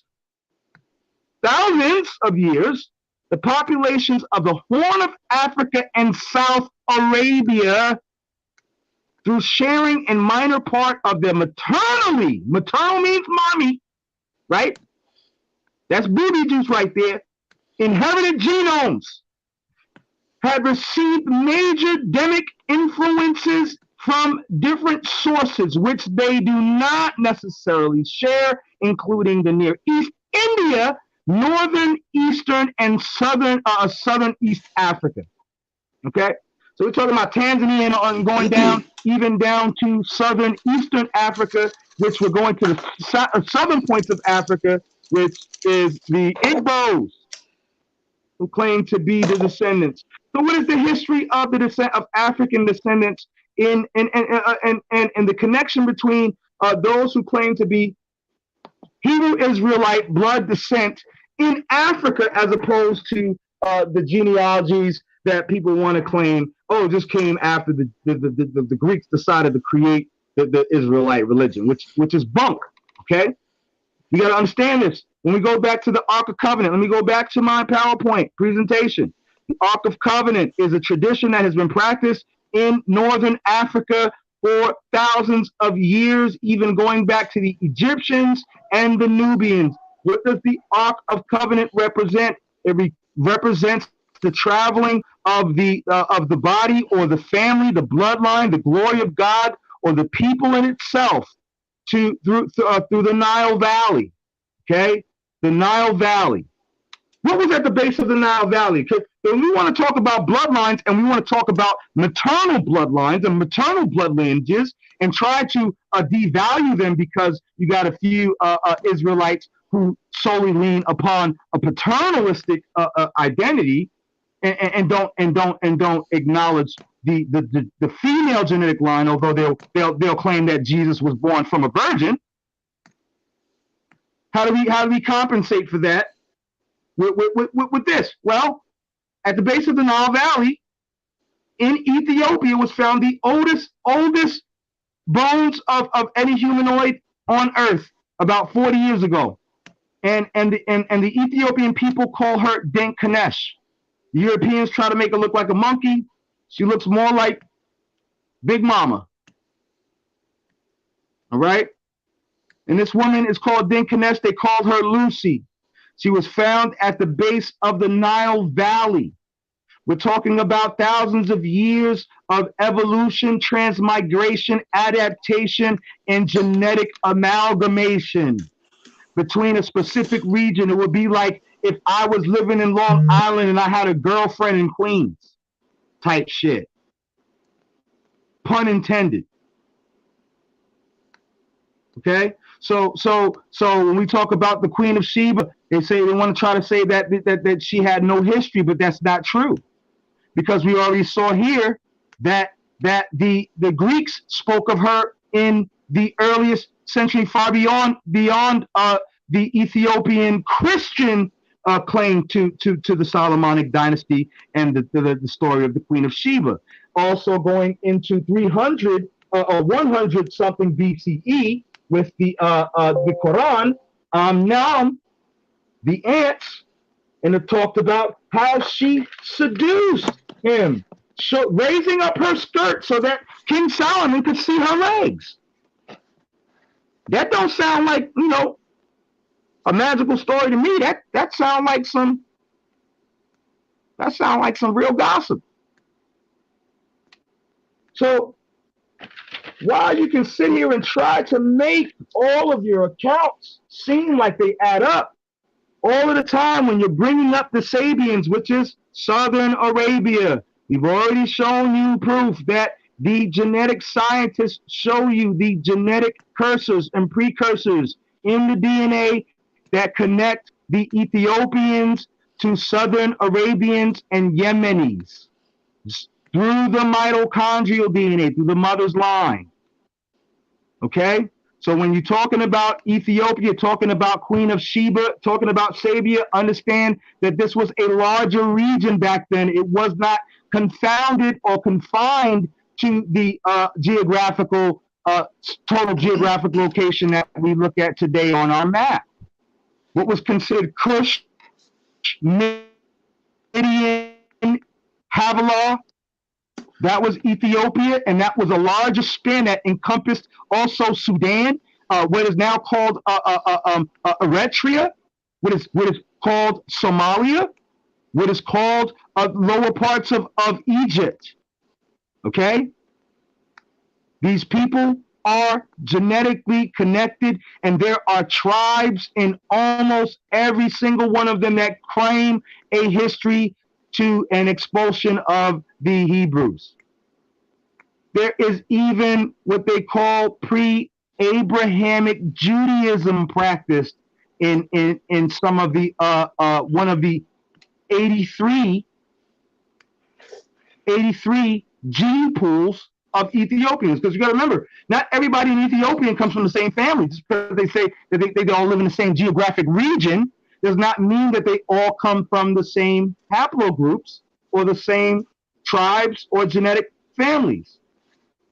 Okay? Amhars are different from Tigrians. Tigrians are different from Zagwes. Zagwes are different from Oromos.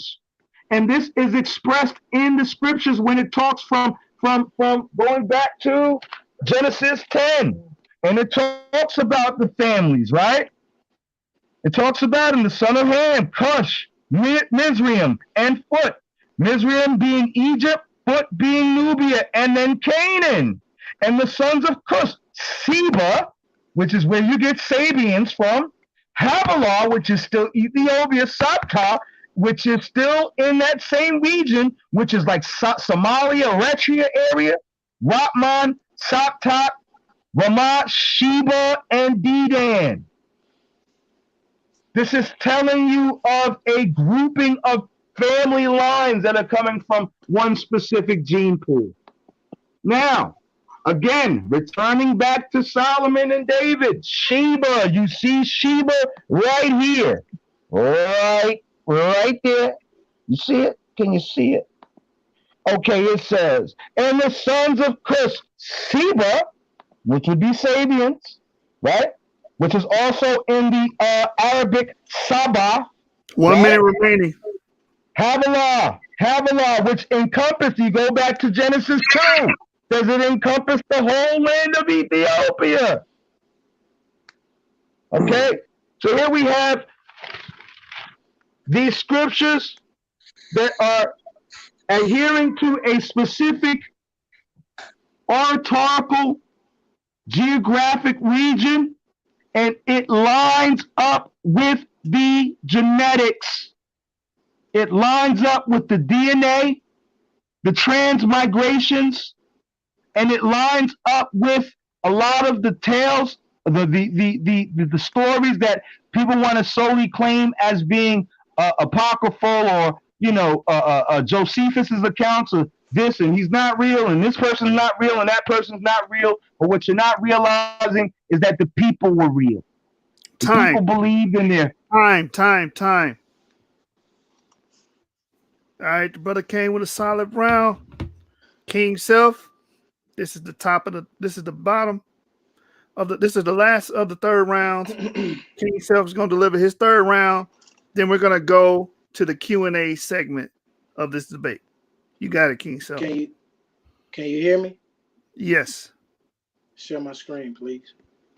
Tell me when my screen is shared. Your screen is up. Okay. Now the round one, we saw where they got the little prophecy from Marcus Garvey. We saw that there's no biblical lineage to support Haile Selassie's claim or what the brother is saying. At round two, we saw where they came from and how and who made the first claim and how he was able to make this first claim by conquering and why through the church. So let's go round three. This is where I put the nail in the coffin through everything that he said, and he's buried. Here we go, round three. Moses' Ethiopian wife, not the daughter of Jethro. Numbers 12. And Miriam, Aaron spoke because of the Ethiopian woman whom he married, for he married the Ethiopian woman. Numbers 1. Let's go to verse 2. Take ye some of the congregation of the children of Israel after the families, by the house of their fathers, and by the numbers of their names, every male by their poles. Now that means that is what your father is, right there. So just remember this. These are reference points for people to and the judge to remember in their heads. Let's go to Genesis 25, 1-4. Then again, Abraham took a wife, and by her name of Keturah, and she bare him Zimram and Joksan and Midian and Ishbak and Shahua, and Joksan begat Sheba and Tindan and the sons of Dendan and Ashram and the sons of Midian, Ephah, Eknak, and Habet and Eldai. All these were the children of Keturah. So let's keep going. Who is this queen? in Isaiah. Thus says the Lord, the labor of ears, the merchandise of Ethiopia, and the Sabians, men of stature, shall come over unto thee, and thy shall be thine. They shall come after thee in chains. They shall come over in the fire unto thee, and shall make supplication unto thee, saying, surely God is thee, and there none other God. Let's go to Jasher. They placed on the royal crown of her head and gave him the wife, Aaron the Cushite queen, wife of Kikis, and Moses feared the Lord God and her fathers, and came not to her, and did he turn his eyes to her. He never touched this woman. So let's go to the next one. Now, this right here is where I start to hit the nail in the coffin. Now, right here, we finna fact check the idiot Greeks. We finna get some act right. You see what I'm saying? And he arose and went, behold, a man of Ethiopia in a great authority under Candace, queen of Ethiopians, who had the charge of all her treasure and had come to the Jerusalem to worship. Now we finna see in this round who these queens are. These queens, Candace, and all these black kings that they call Ethiopia. Now I want y'all to look at the map, and I'm gonna go over here to the note while y'all looking at the map. He notes that when the Greeks first translated the Bible from Hebrew, they changed the word Cush, which refers to black African civilization, to Ethiopus, meaning the land of burnt-faced people. Reverend Bente adds that Cush are not the burnt-faced people. Rather, they are a black African.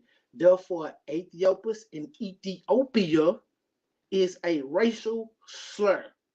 To correct the historical error, the word Ethiopia was removed from the New Bible and replaced with its original term, Cush. So every time in the Bible they say somebody is from Ethiopia, they're just saying a black person. They're just saying somebody was black. That person was black. If they seen Joe Blow from California, he an Ethiopian because he black. And you can refer to him in the Bible too. I don't have this, but Paul was referred to an Ethiopian just because he was black. Now I want you this. Cush and Ethiopia are synonymous only in present day, because back then Ethiopia and Cush was two totally different things. Now let's go to present day Sudan. Watch this. Wat Ben Naga is the same of an ancient town of Cushitic kingdom of Meroe, in where present day Sudan. The village lies on the eastern bank of the Nile, about 80 kilometers upstream of Meroe and 40 kilometers southwest of Shindi. It is not to be confused with the ruins of Naga, which are also located southwest of the ancient site of the region. Now let's go over here to see this. The place is so far little explored. The earliest known building in sight is a large two-story brick palace built by Queen Amenemhat, first century AD, whose large pyramid and royal cemetery of Meroe, Meroe, contain a hoard of gold jewelry found in the early 19th century by the Italian treasure Giuseppe Ferlandi, and the site erroneously identified by the pyramid as having been built at Wabin Naga. Discovered the broke bed. Hold on, it's another one I want you to be. Oh yeah, right here. Now let's read this part. Discovered and brought back to Berlin, a barrage of pedestal depicting the king. It contains narrative script in the Egyptian hieroglyphs, which led to the identification of a phonetic values for the letters of Maradi cursive script by Francis Blunt. The inscription was later interpreted by scholars to mean "Stay, stay on the great throne, Isis, mistress of the underworld, like the living sun disk in the horizon. In that you let your son Nakasa remain on the throne. Stay on the great throne, Isis, mistress of the underworld, as does the moon that grows, lay an egg in the travesting heaven. May it give life to your daughter, Amenemhat. Now he talking about these people who's Jewish. This is not Jewish. These people are worshiping the sun disk. This is what these people are doing. South of the place is a circular building, unknown function, whose walls are still up. to 5 meters high. There is a temple to Isis. These people had a temple of Isis in the biblical, where the biblical Kush was, where the real Kush was. Now let's go to another slide, because the place he's talking about is not where we're going. The Examite kingdom. Nubians different from Ethiopians according to the Greeks in 850 BCE. In Greco-Roman effigies, Aethiops was a specific to happen into toponomy, I can't say the word, for ancient Nubia. At least as early as 850, the name Ethiopia also occurs in many translations of the Old Testament in allusion with Nubia.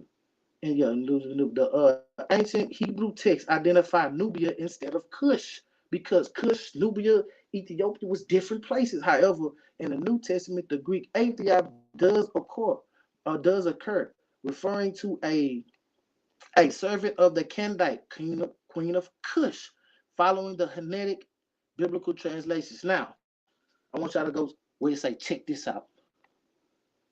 The Axumite king Exum would eventually conquer Nubia the following century. The Axumites thereafter appropriated the designation Ethiopians for their own kingdom. And watch this, as I keep going in the third round, you're going to see why he appropriated it, why he wanted to call it Ethiopia. Who was these queens? Who was these great warrior queens? They was called the Candace queens. And they was a line of succession of great warrior queens. The Candace of Meroe were first described through the Greek geographer Strabo, account of the one-eyed Candace in 23 BCE is Encyclopedia Graphica. There are at least 10 regnant Meroitic queens during the 500 years between 260 BCE and 320 BCE. And at least 6 during the 140 periods between 60 BCE and 80 AD. You see this? Now let's go to the bottom, because I want to save for time. It was not until George Reisner excavated the Royal Cemetery, Karoo and Naku, that archaeological material became available to study the Kushite queenship. Now I want y'all to keep remember these. They keep calling this place Kush. They saying they keep from Kush. He keeps saying Southern Arabia. No, brother, you got it wrong. The Greeks misled you. Now watch this. This is King Exum, 315 AD, the first Ethiopian Christian claim. I declare Christianity as the official state religion of Axum, shouted King Exum. He might not say these exact words, but he said something similar to that. Now let's go, because I want to save for time. Let's see. Okay, right here. Right here say, let me show you. It say right here. They had experienced the respect for Judaism since the time of Queen Sheba returned from a visit from Solomon, from whom Exumite claims came descended. Monotheistic leanings held ground against the general Amix polytheism. Polytheism, right? They was doing polytheism before they respected Judaism. So these people were not Jewish before they even did any of this.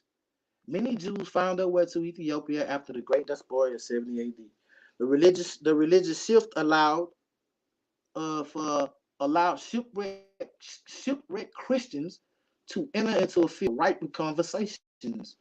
With the heritage that was said to trace to King David, the letters adopted the name King of Kings themselves. Edna's rule from 30 to 30 AD. Now, let's go to the next slide. And we're going to see what they was doing. Watch this heat. Now look at this. The ancient Axumite pantheon. These are before King Ezania converted. So how can Halie Selassie claim lineage when they are Christian converts? Ancient Axumite pantheon are the pre-Christian gods of Axum before Ezna converted to the empire to Christianity. Look at the gods. Ashtar, god affiliated with Evening Star. Oh man, that was hold on. What he did? Yeah. God with the Evening Star represented by the crescent moon and the sun. Don't that sound like the Muslim symbol? Don't that sound like Islam? Yes. They got Meta down here. They have Earth. All right, let's go to the next one. Can I still be heard? Am I clear? Hello? Am I clear? You're clear, brother. You're clear. Okay, okay, bet. Kush is not Ethiopia. It is the Sudan. Do you see over here where I got the ancient Examine kingdom? Now you can look where they said. Look at the map on the left and look at the map on the right. Now look at the map over here in the right and look what's not in the red in the Sudan. Don't that say Eritrea and Ethiopia? Don't that say that Somalia and Yemen? Now let's look back at the left. Where's Kush? Kush is the Sudan, not Ethiopia, because Ethiopia was a negative word. It was a racial slur. Let's keep going. All right, in the mid 4th century, Nubia, formerly known as Kush, and located where? In the modern Sudan, with its capital at Meroe, attacked Axum from the north, or vice versa, perhaps because of dispute over control of the region's ivory trade. The Axum king, King Esna, responded with large force, sacking Meroe. Once mighty Nubia, already in serious decline and weakened by overpopulation, overgrazing, deforestation, was soon toppled and broke up the 3 separate states. Let's go to the next one. 1 minute remaining. Now watch this one. Okay. All right. Now I'm gonna read this one. I'm gonna start right here. Right here. The account of the birth of Menelik in chapter 20, in chapter 32, verse. Oh no, hold on. Be that as it may, the legend of Solomon, Queen Sheba, having an intimate relationship which produces some man is based on the 14th century apocryphal document called the Nebuchadnezzar. The account of the birth of Menelik in the chapter 32 of the text. Notwithstanding the Old Testament prohibition during the Hebrew kings engaged in polygamy, chapter 28 of the Nebuchadnezzar rationalizes Solomon accumulating and staggering 700 wives in addition to 300 concubines. What's more, chapter 25 leaves you with the idea of how fictitious the Nebuchadnezzar is, with the tall tale of Solomon being able to understand the speech of the beast. While there's genetic and anthropological evidence that the Limba tribe of South Africa and Zimbabwe have Semitic blood, there is no evidence of the Falasha and the Abrahamic tribes of Ethiopia being even remotely related to the Hebrews. Consequently, Halie Selassie was a much purebred Gentile as his Bohemian Rastafari devotees. This would inevitably lead to the objective observer coming to the conclusion that the Rastafari genetic ethnicity disqualifies him from being considered a Messiah, despite the penchant of the Rastafari adherents to misappropriate Masonic titles that belong to the historic Jesus of Nazareth and apply them to the deceased monarch. It can therefore be argued that the Rastafari Christology is heretical. Now let's go to the next slide because I want to keep it. But that's time, brother. That's time. Oh man, that's time. I wanted to end it with that. All right, hey, let me put my source page up real quick. These are my sources right here. You know what I'm saying? Leave it up for a second. I want people to see the sources. I got 2 of them real quick. You know what I'm saying? And that's my other source page right there. So those are my sources. Thank you. All right, man. We at the end of this thing. The Q&A. Since the brother Xion went first, he's gonna have the first question for you to answer, Kyng Seth. Okay. You get 3 questions apiece. All right, Xion, what's your question to Kyng Seth? Yep.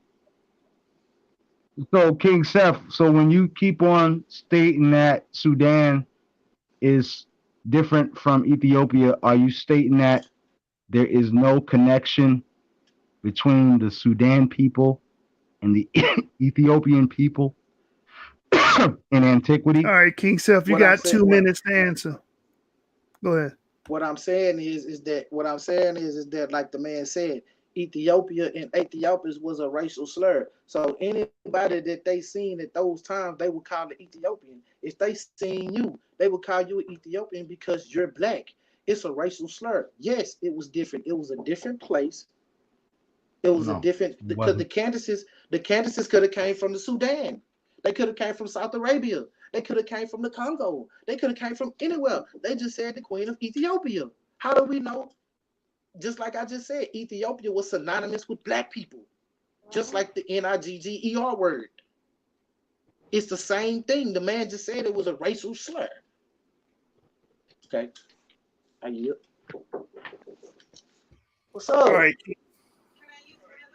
All right, so Kyng Seth, it's your turn to propose your question to Xion. How do you validate First Chronicles, the descendants of Solomon, with no validation of any said scripture that validates Halie Selassie's claim?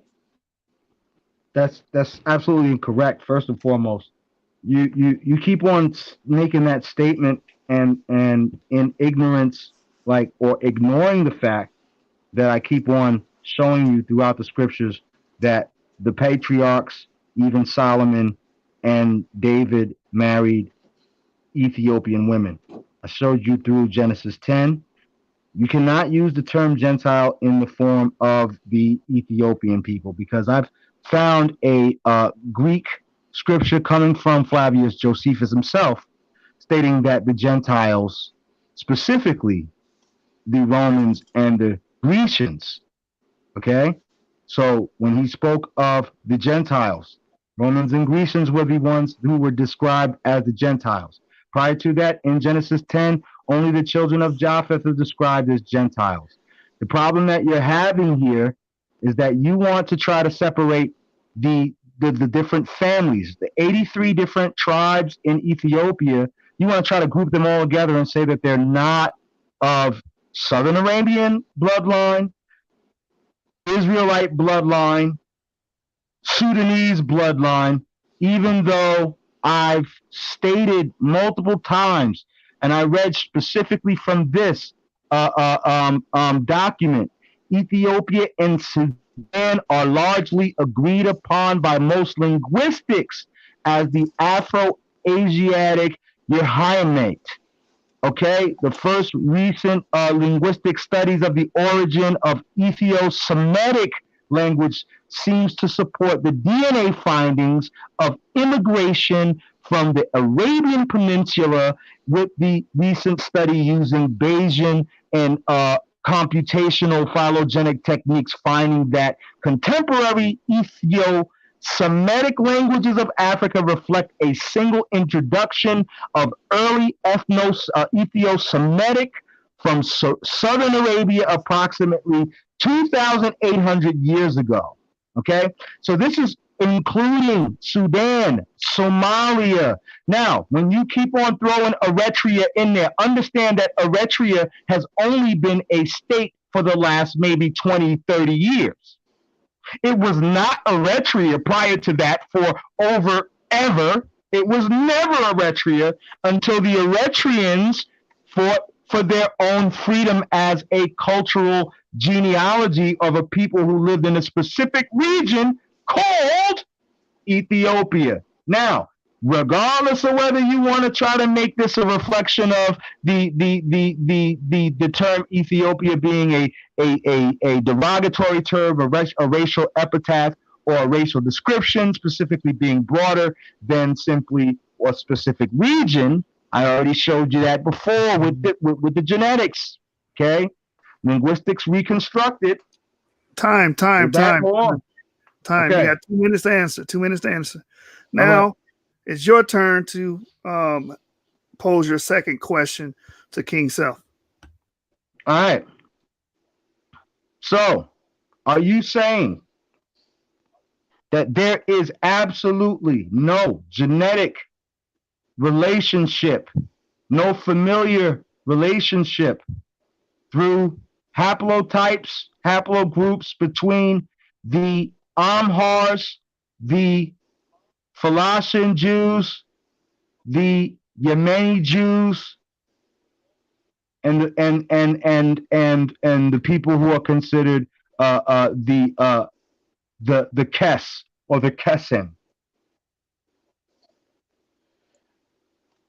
No, because our evidence points to them people being converts, and like studies show and genetics and anthropology show that the Limba tribe and the people in Zimbabwe and South Africa have Semitic blood.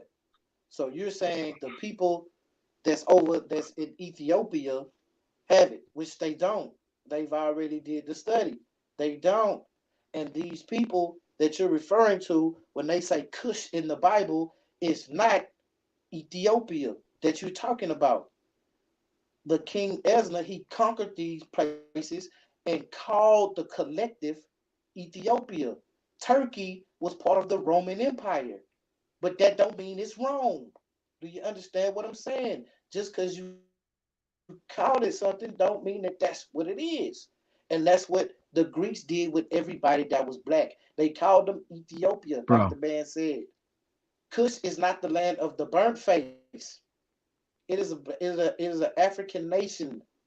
Ethiopia is a racial slur. You see what I'm saying? So he did that with okay of the church. With the okay of the church for land and okay to do what he wanted to do. We read that. I went that in I showed you what your Kino Amalek did. He conquered it and did it with okay of the church. So did Ezra. So did Menelik. They did it for political gain. They said that they was Christians and the line and the lineage to substantiate conquering, slave selling, and everything else. And that's in the books. That's on paper, written, black and white. I yield. All right. So this is your second question to pose to Xion, Kyng Seth. Do you have any proof that this so-called Queen of Sheba that's mentioned in First Kings is real?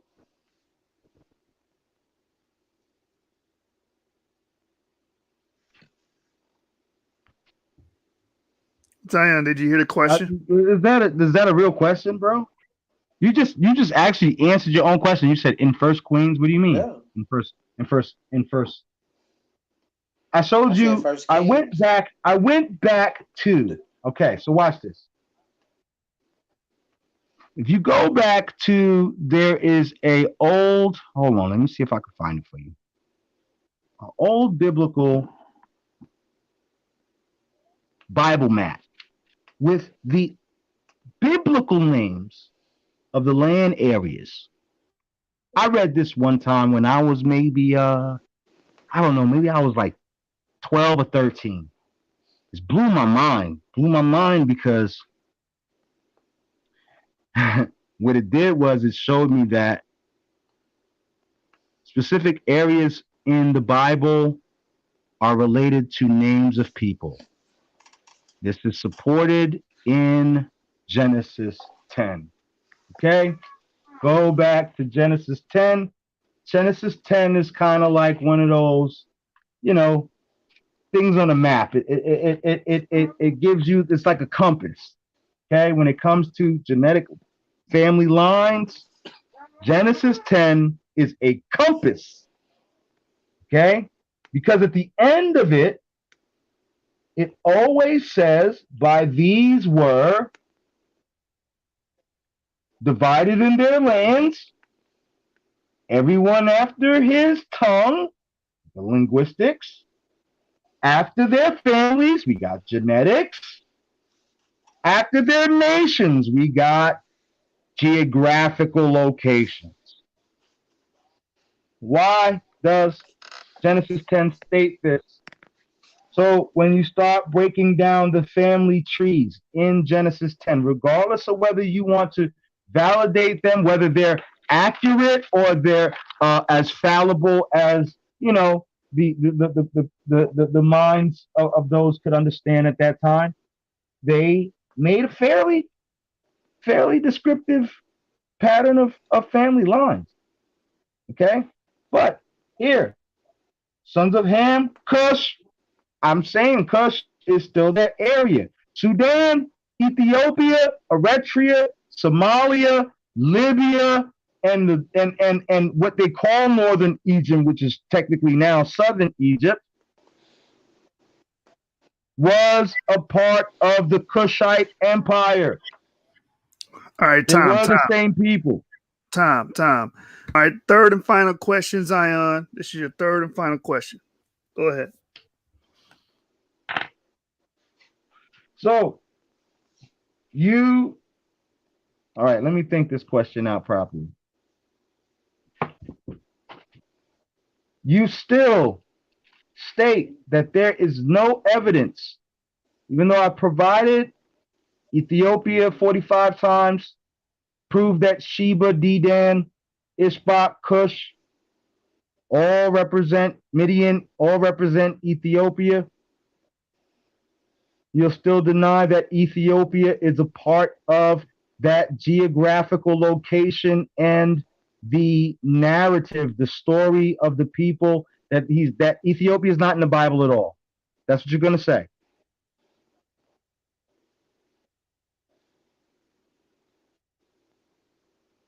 What I'm gonna say is that when they're referring to Ethiopia in the Bible, they're actually referring to the place called Cush. The place that they're referring to when they say Cush is in the Sudan and not in the Ethiopian area of what we call Ethiopia today. What I'm telling you is that when they say Ethiopian in the Bible, they're saying that through the Greek translation, which meant a black person.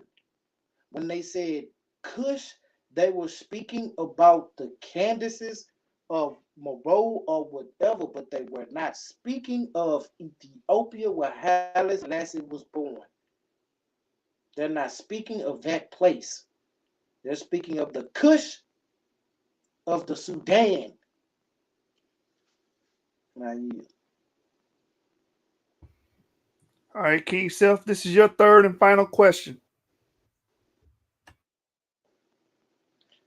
okay, knowing that we know that the Kabbalah Nakash is a midrash book, we find no evidence in the biblical descendantship of Solomon to Haile Selassie. We see that the Zagwe and the Shiwa people have no intertwinings with Hebrews. We see that a lot of these things are not adding up as far as chronology goes with time periods that they saying that these areas was rich. Would it be safe to say that these people made this up for political gain?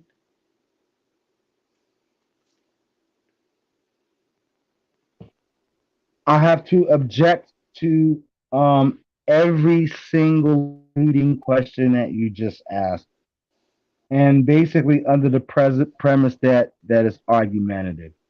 For one point, because I've showed you countless times that there is relationship, there is genetic relationships, there is biblical relationships, there is even Greek historians telling the relationships. There is a history even in the linguistics that show a relationship between the people of Sudan, the people of Somalia.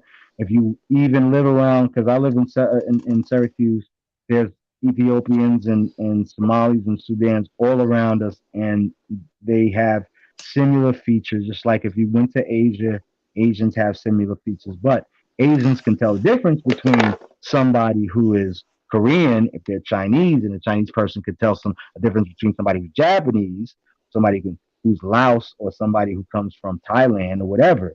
But however, when we look at them, we see that there is a genetic affinity, which is called biogeography. The people of that region, even in Yemen, if you look at the people of Yemen, if you look at the people of Ethiopia, if you look at the people of Sudan, if you look at the people who are the original Hebrews, and you keep on saying that there's no proof that that's not true. I've already shown you the genetics. I've already shown you that there is haplotypes that even connect to certain Sephardic Jews of the Middle East, and that was in that same document that I was showing you earlier. You know what I mean? So you keep on denying the evidence that I keep giving you, as if that these people did not live like right down the block. Like they ain't live in the same hood, like they wasn't banging against each other, like we do, like we always did, since forever. You know what I mean? That's what I'm saying. And I yield. All right, man. That concludes the question and answer segment. From there, we're gonna go to the judges. I'm gonna start off with Chris. Are you there, Chris? Okay, all right. We'll move on. Dora of L. Yes, I'm here. Great debate, gentlemen.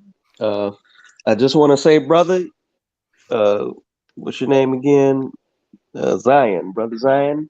Thank you for dressing up for the part today, man. That's if we could give extra points for dress, you got them extra points for that. But brother, I don't know what's going on with YouTube. Their bandwidth, where everything comes through blurry now when you're showing it on and you don't have it in the format of a correct PowerPoint. So I cannot see any of your sources because it just came through blurry. And with with Kyng Seth having the early mic issues, I was about to grade this basically a Roy Jones Tyson draw, even though Tyson really won. But based on presentation, Kyng Seth won because he had a PowerPoint. I would really wish you guys could run it back and do it again. Nobody doing anything, but you just putting your presentation in a PowerPoint. Not adding anything, and you not adding no new information, but you just have it in a PowerPoint format. That would have really. You didn't see the PowerPoint, bro? Brother, you were showing computer screenshots. That's not a PowerPoint, brother. That's my PowerPoint. I couldn't use my laptop. Otherwise, I would have been glitching like brother Seth. Yeah, but that's not a PowerPoint, brother. Okay, you have to have a PowerPoint. This is a PowerPoint. I literally formed an entire PowerPoint with bullets and the whole nine, brother. Like my own PowerPoint. I can send it to you if you want to give me your email. I'll send you my PowerPoint. Okay, if that straight up. Yeah. Yeah, but as I said, got a PowerPoint. But being that the case is that everything you showed came through blurry. I couldn't see your sources. Can you see it now? Can you see my screen? I could see the screen, but I can't. It's a little clearer now, but and then like I said, you're not getting a full screen. I'm only seeing half of what you're showing up. Right. I hear what you're saying. Yeah. So I couldn't do any better because my laptop is cutting up on me, man. So I had to do what I could. But I did a PowerPoint. I have at least 14 slides with the supporting citations. Right. All in my slides. You know what I mean? I'm in college, so I know how to do this. I have to do this every day. In fact, I'm doing a portfolio project right now. That's a PPT. You know what I'm saying? So well, my suggestion to you is, brother, I'm not coming down on you. I appreciate the work you put into it. If you could just watch your presentation on a replay, you'll agree that it just didn't come through professional. It didn't come through like you were. You sound very well. You speak very well. Okay, it's just your presentation. I couldn't watch it. It was not. It was not gripping me because everything was blurry. Now, on that, because Kyng Seth, like I said, he was prepared, he would win. But I said, I wish you all could run it back. And we can do it again. You know what I'm saying? I'll see if I can rectify my we can do a part 2. Right. Now, with his mic issues, like I said, I would consider it a draw. But because he had a PowerPoint, he wins. So that's my decision. That's kind of straddling the fence, brother. It's not straddling the fence. It's the truth. It is straddling the fence because it was saying that's one judge, brother. Hey, we got two more. Hey, real quick, man, if I could say something, man, if you brothers don't mind. Yes, sir. As far as Zion's presentation, as far as him being discredited for not having a PowerPoint, the brother had a PowerPoint. All right. So if you have other reasons and whatever your decision you made concerning your decision, that's totally fine. But I don't want to discredit the brother. Joshua just sent me something about reading an article or something. So, Joshua, if you want to share your thoughts on that, as far as this brother being discredited for not having a PowerPoint, I don't want to discredit him for that reason. Yeah, Well, I mean, he had. Let me say something real quick, brother Jeremiah. If I cannot read what he's showing on his screen, you don't have a PowerPoint. I could none of any of his sources were visible because I don't know what YouTube is doing. Everything was blurry. I couldn't see anything. I couldn't see any of his sources or anything. All right, brother. And Zion, remember we spoke. Okay, so you were watching it from YouTube. You wasn't watching it from inside of the. Hey Zion, remember we spoke prior to this. I said, "Is it?" Yeah, you did say it was going to be an issue, and I knew it, but I had to come through. I wasn't going to, you know what I'm saying, be like, oh no, man, my computer's not working. I'm gonna bring what I got, but you know what I'm saying, I worked on my PowerPoint. I will send you my PowerPoint along with my citations if you want to do it like that, and we can do this like Donald Trump. Shout out to Trump, by the way, GOP. I'm gonna argue. I'm gonna argue the tallied votes. Gotcha. Elder Yara, are you there? Yeah, peace. Shalom, family. Shalom. Shalom. Shalom, family. Solid debate. I appreciate both you brothers' levels and attempt to scholarship, bring a scholarly debate here tonight. So let me start with the Brother Zion. I'm going to be really brief.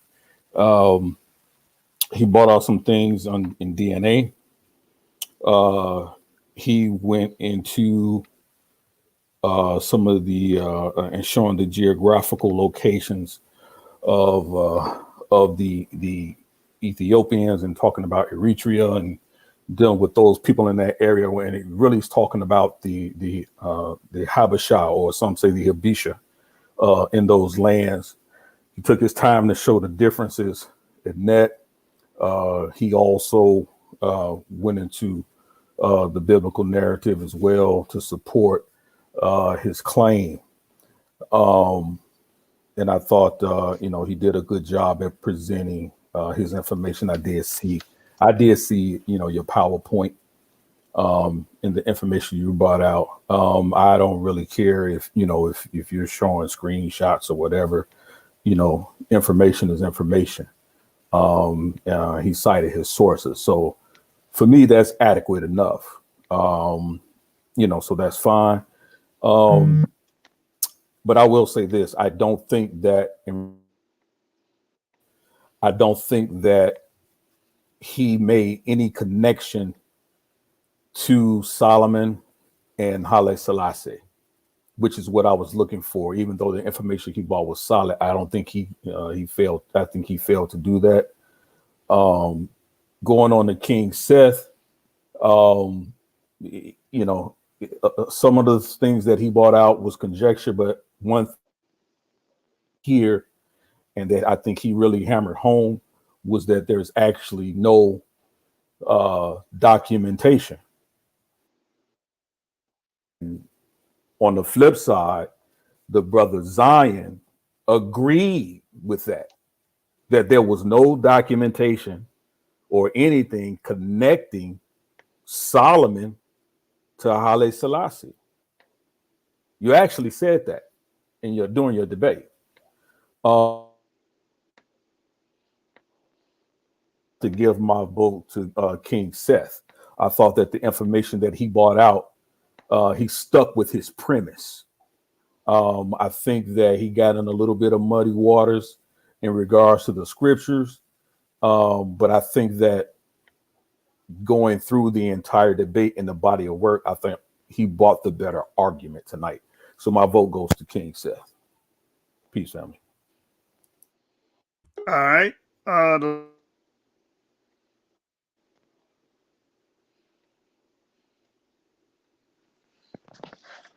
last and final judge is Chris. Chris, if you're there, can we get your adjudication on what happened tonight? Yeah, definitely interesting debate on both ends. My judgment is going to go to Kyng Seth on this one. A lot of things that Brother Xion made, connections. The one thing he failed to do was show me the connection between King Solomon and Emperor Halie Selassie and the bloodline. He did not provide enough objective evidence to prove this stance. That's why I was real excited to hear from it. I'm not going to penalize Kyng Seth because his internet kept messing up. There's no reason to do that. I understood it. He got to get that together though. Like I said, it's got to go to Kyng Seth.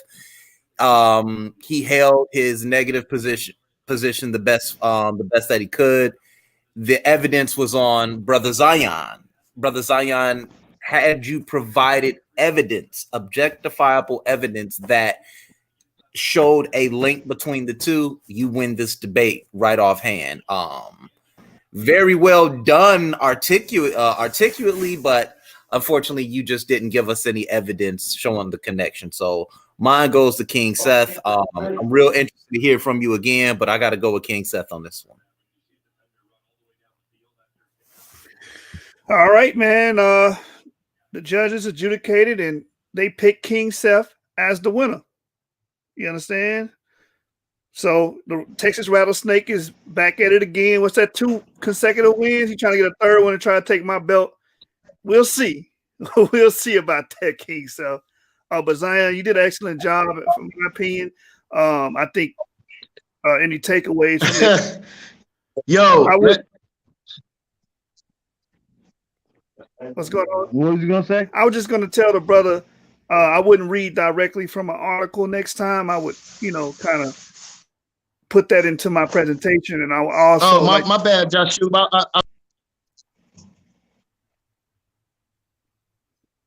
Say it again. You got a delay, brother. Are you there? All right. What I was trying to say to you, Xion, is also, like the brother said, you didn't make. Yeah, I noticed that. I'll just go after you. All right. So next time, be more direct on the topic, or pick a topic that you can be direct on. You don't have to agree to a topic during the preliminary. It's up to you two guys to hash that out.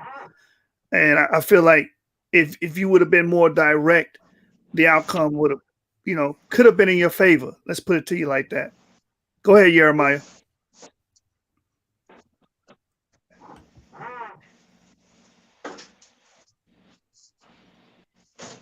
Jeremiah.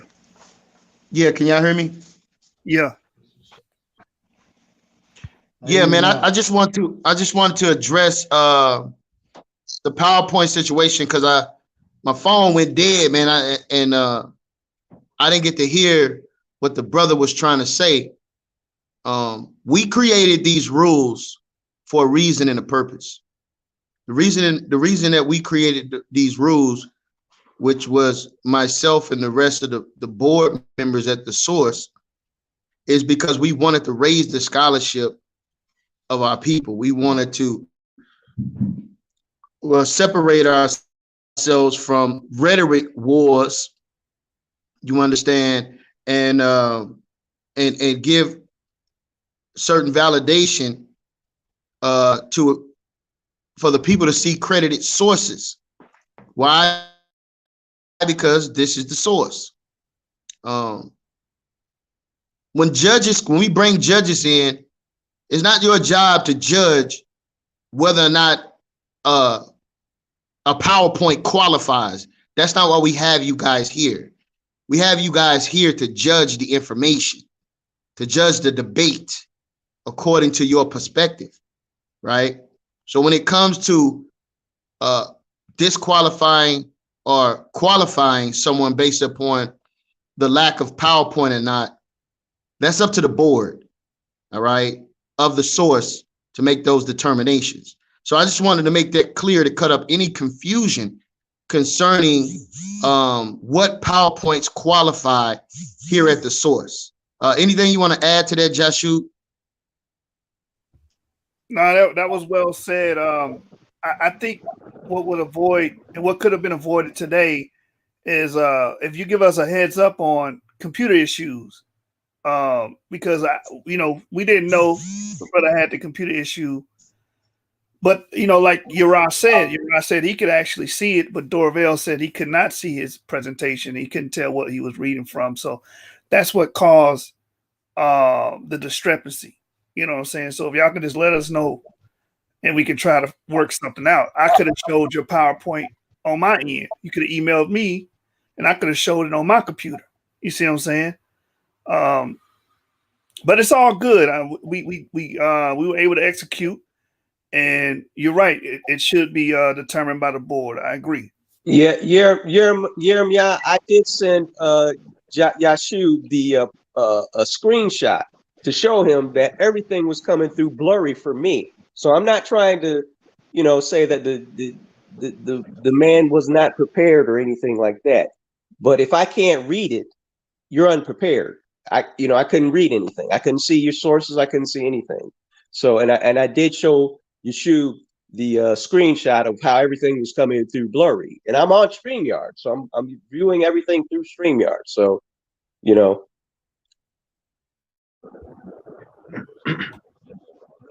Yeah.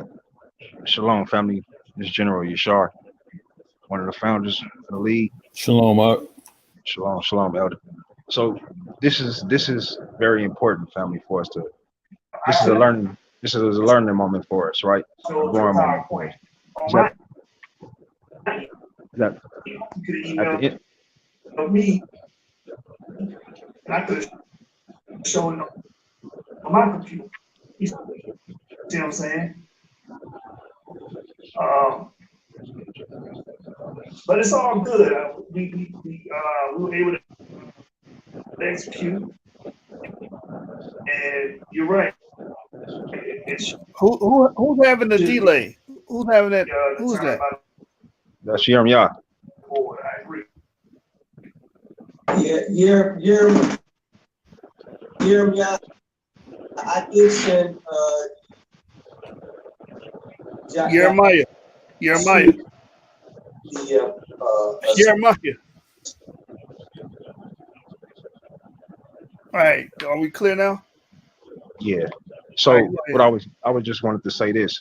This is a opportunity for those who might join the league, those who are in the league. You understand? Those who just view the debates, right? This is why it's important for us to have clear PowerPoints, so we don't have issues like this, right? And again, Yeshua gave a solution, which is an awesome solution, and it works. It's just a grand solution. If you personally understand that you're gonna have some issues, it's nothing to email your PowerPoint to one of the brothers so that it can be presented. Only thing you have to do is say next slide, next slide. So it's clear. Use on your end, it's going to be clear because you're reading and you know what you got, but it's not for us as debaters, right? It's for our people so that they can clearly see, clearly get some information understood, be able to go grab the books that you brothers, myself, other brothers are presenting so that they can catch up to where we at with understanding. You see what I'm saying?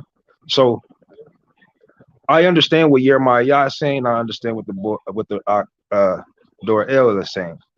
So we meet at the middle. you know what I'm saying, with the solution, and we move forward. You know what I mean? And that's my take on it. Yeah, man. That's pretty much how we get around that, man. The technical difficulties. It's cool. You know what I mean? It's cool. Hey, like I said, Zion, you know, I still feel, you know, that I presented a great argument. I wasn't able to provide the visuals the necessary way, and I accept that. You know what I mean? Presentation is everything, obviously. And I'm just upset. I just at the end of the day, I didn't get to put a proper genetic evidence. You said that I didn't provide evidence of proof that he came from the line of King Solomon. What I established was that these people came from the same people spoken of in the Bible, same people spoken of in genetics, in transmigration, in linguistics, in biogeography. That's what I was establishing. I missed a couple of points trying to argue without the, and I should have actually. I had actually thought about it, like hitting up one of y'all and seeing if y'all would take the PowerPoint and present it for me, but for some reason I didn't do it, and so I should have. So that's my bad. So I'm just upset I didn't get to put a proper butt whipping on you like I wanted to because of my mic. If my mic would have never been messing up, bro, this would have been a wash. I'm telling you. But your information was 90% of your information was fallacy argument, my brother.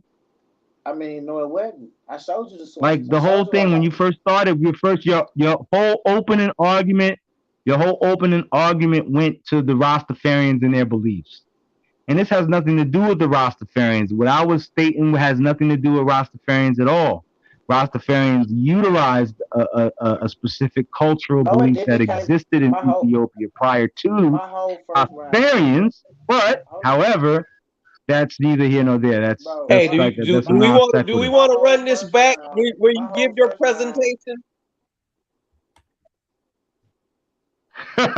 You want me to email you? With him and his mic issues and the way your presentation was coming through, I was almost at a draw, okay? But because he did have, if you listen to the argument, though, if you listen to the genetic evidence that I was given, if you were listening to the cultural context, the linguistics, the biogeography, the geographic locations, the histories going back to dates, the names Flavius Josephus, Graham Hancock. These cats wrote peer-reviewed books, although John Hancock's book is.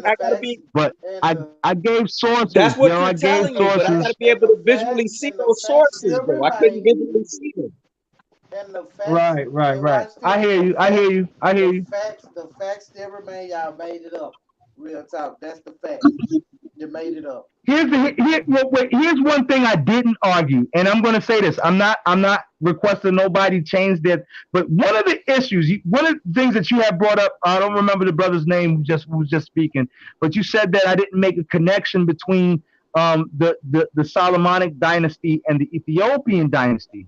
So one of the things that, and when you said that, it just popped in my head. I was supposed to discuss the dates because I had another screen set up with the dates from the Solomonic dynasty's timeline from King Solomon, 931 to 991 to 930 something, right? And then the tradition of the Ark of Covenant and Tivnkat ceremony appears in Ethiopia around 8 something. So we're going down because you remember BCE is going from the larger numbers down all the way to the smaller numbers until we get to 0, and then we go to right. So that was the thing. The traditions is what I was trying to show you was these traditions have been there so long that they predate even the Oxumite claims and the Ethiopian Orthodox Christian doctrine that was in there. And these things are consistent with biblical accounts. They're consistent with Flavius Josephus's accounts in the Antiquities of the Jews. If you look at that, I'm going to send you the link to that so you can see that. This is one of the most detailed historical writings that I've ever read. Okay, chapter after chapter, verse after verse, going from Solomon all the way to Jesus Christ and Herod and the whole nine. I got a question.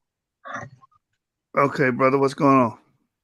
Could either of these brothers run just by themselves their PowerPoint, and this doesn't count against the decision, but let them on the platform run through their PowerPoint separately, so therefore we could get, you know, a better grasp of what the information was. Because like I said, the brother they were both at disadvantages tonight. One was having a mic issue and one having the issue where the PowerPoint couldn't be seen clearly.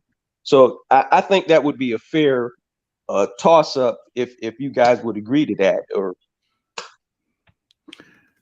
yeah, I mean, if they want to come do presentations on the channel, they know the channel always open for that. But as far as undoing like decisions, and I don't agree with that.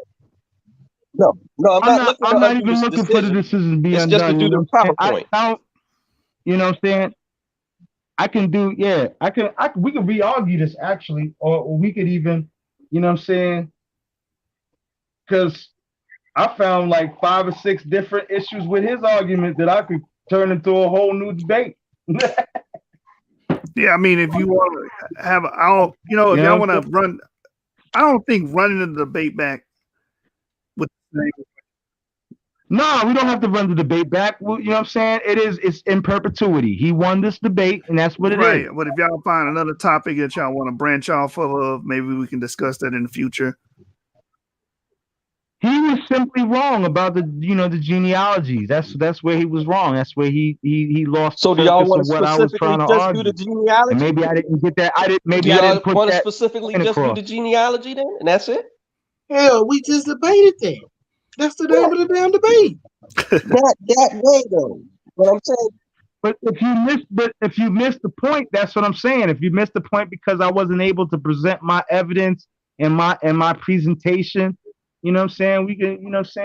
We can change this whole situation up, because what you said about the Sabians, number one, I thought everybody should have understood that when I argued that. He specifically said, oh yeah, it says Southern Arabians, and then he said Sudan, this, that, and the other, and then I turned around and then he said Kush, and then I turned around and showed you that in the scriptures and in the genetics, it says that these are the same people. But I showed you that all three.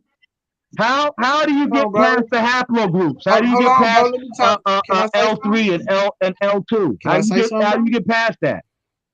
What I saw go ahead, brother.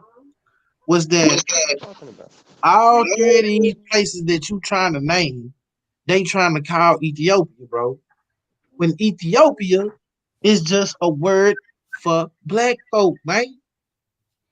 Kush, when they say Kush, that's a specific area in the Sudan, not the Ethiopian area. Pause right there. Pause right there. What I'm trying to tell you is that at the time when they stated that, when they made those terminologies, Kush, when they made the terminologies, all right, so when they spoke of Aethiops was the land that the Greeks called the land of Kush. Yes, I agree. But do you realize that the boundaries and the borders that we see today that say Ethiopia, Sudan, and Somalia were not there at that time, that whole entire region was one entire empire. Well, I can bring up my map and show it to you. I showed it in 3 different maps. Bro, in the biblical accounts, if you look back in the biblical accounts, watch this. You can go back into the biblical accounts. If I knew that this was going to become an argument, I would have pulled it up myself. Hold on. I'm going to show you there was a map that shows you a whole map. That shows you a whole map of what's considered the Kushite. empire, what is considered the Kushite empire, the area that is considered Hamitic is the whole North African region, and that the Horn of All Africa right, bro, and you these keep talking, regions, bro, and I stop it. even go to You not you Gabriel because you don't want him to Seligman. show this I'll map. go to Hey, show this map. Shoot. no, you can show It's it. You can on show the screen. map. But what is It's that? Bruh, do What you are you see the saying? area where they That's saying not. Kush at right here? What is that map? Do you see this? Okay, That's stop, bro. incorrect. Come on, let me I'm talk. telling you that's incorrect. You see this like Kush? You see this like Kush? Okay. When Go I show ahead, you bro. the I'm gonna let you genetic, talk, bro. Go ahead. when I I'm gonna show let you you the go ahead, bro. genetic map, then you're going to be quiet. When I show you the genetic map, then you're going to be quiet. Where exactly that same area and the whole Horn of Africa is colored in the same color because they're using color types to distinguish haplogroups. Okay? And I believe that the area of Yemen is colored in a pink color, as well as Ethiopia and Sudan. And that whole area right there is the same color. And then they go into greens, but they show you that the greens are the MTs or the Ms, and then the Ls and the Southern African haplogroups that are connected with Eurasian blood types, Arabian blood types, Southern Arabian blood types are all in two specific color groups. And that group encompasses that whole entire region. I showed you that. I showed you guys that. But I guess you couldn't see it. Nah, I wish I was able to see that because I mean, I'm trying to wait on my goddamn turn to talk, bro. I'm gonna pull Like, all fuck, my nigga, when you gonna evidence let me back up. talk, I'm gonna dude? pull all Like, my evidence back up. are you gonna let me I'm just talk, bro? Or you okay, go gonna ahead, just brother. take? Go ahead, Are brother. you? All right, bro. Fuck it. I'm not trying to argue with you, bro. You I'm right, just trying to say, man. bro. I'm just trying to say, brother. I quit, bro. No But you won't argument, stop brother. I'm not trying to talking. argue with you, brother. You won't let me talk. You won't let me say shit. Go ahead, go ahead, man.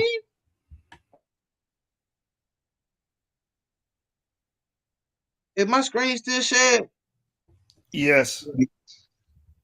Do you see this right here? This map of the ancient Ascamite kingdom. This says Kush right here. Kush. This over here is present day Sudan. Look at both the maps and look at the areas painted pink and red. That is the same damn area, man. Do you see Ethiopia? Does Ethiopia has anything? Does it say Kush over there? Do it say anything in Eritrea right here? That say Kush. Does it say anything in Yemen? That say Kush. Right. No, it does not. It does not. Over here, listen to me again. It says Kush. Meroe. What was the what was the queens from? Over here in Meroe. Bro, let me finish talking, bro. Watch this. Watch this. Bro, you kept talking, bro. Let me finish my point. Go ahead. All this right here, bro, is Kush. This is when they refer to Kush in the Bible in the ancient times. This is the area that they're talking about. Not over here. Halie Selassie was born right here with my arrow in Ethiopia. Not Kush. Not in the Sudan. This over here is brand new Ethiopia, bro. Dude conquered all of this and named all this shit Ethiopia over here. He came from here and went down here. Matter of fact, when I go back, all right, can I to the slide? Can I get at you now? No, hold on, bro. No, stop. When I go right here, you see where it say the kingdom of Axum. And Ethiopia is different. Look at the border. Look at the border. That means it's two different fucking places, man. At that time. No, it's not. Right, bro. You right. I'm stupid. You right. I can't read. You right. Yeah. No, it's not that you're stupid. You're missing something. You're missing some. You're right. I'm missing. Brother. I'm missing what the damn map. I'm not saying you're stupid, brother. Well, listen. Okay. So I showed you before, earlier, I showed you where it states specifically that the haplogroups within Yemen, within Sudan, and Ethiopia all share the same haplotypes. I showed it to you guys. Okay, now, hold on. I just had this one page up. So come back. Open up my screen. Flip this over. All right, so All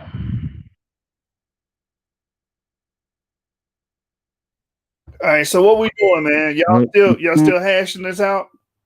What's going on? I'm just gonna make this one last I mean, argument because I'm he done, keeps bro. on I trying showed to my say map that of what the people Kush, of Sudan what and Kush I just was, pulled it up. and he I just just want to pulled up. overtalk, bro. He Oh ain't man, trying to let nobody hold have a on. conversation. He keeps on trying to deny what I've been trying to say. Every time he says Kush, he thinks that it solely speaks about the people of the land of Sudan. And I'm telling you that the empire was much larger than that. Sometimes people have an empire that's larger. They say, oh, Egypt, and Egypt, you know what I'm saying? There was a time period where Egypt was run by Rome, run by the Hyksos, run by this, run by that person. The same thing with Ethiopia in that same area. However, when it is spoken of the Cushitic dynasty, it is also by the Greeks called, that same region is called Aethiops. Here's where he kills his own argument because he already stated that Aethiops means dark-skinned people, that it doesn't specifically apply to a specific region. So you could just basically say that the Cushitic people are still Aethiops. Like, why are you still trying to make an argument out of nothing? Out of your own folly, you create an argument that you've already destroyed. You destroyed your own argument. So you already understand that. And then I had straight up, I pulled it up before, where it basically says here, the Egyptian priest Menethio of c. 300 BC listed Kushite 25th dynasty, calling it the Ethiopian dynasty. Moreover, when the Hebrew Bible was translated into Greek c. 200 BC, the Hebrew appellation Kushite became in Greek Ethiopia, Ethiopians appearing as Ethiopians in the English King James Version. So there you go. Your argument is moot.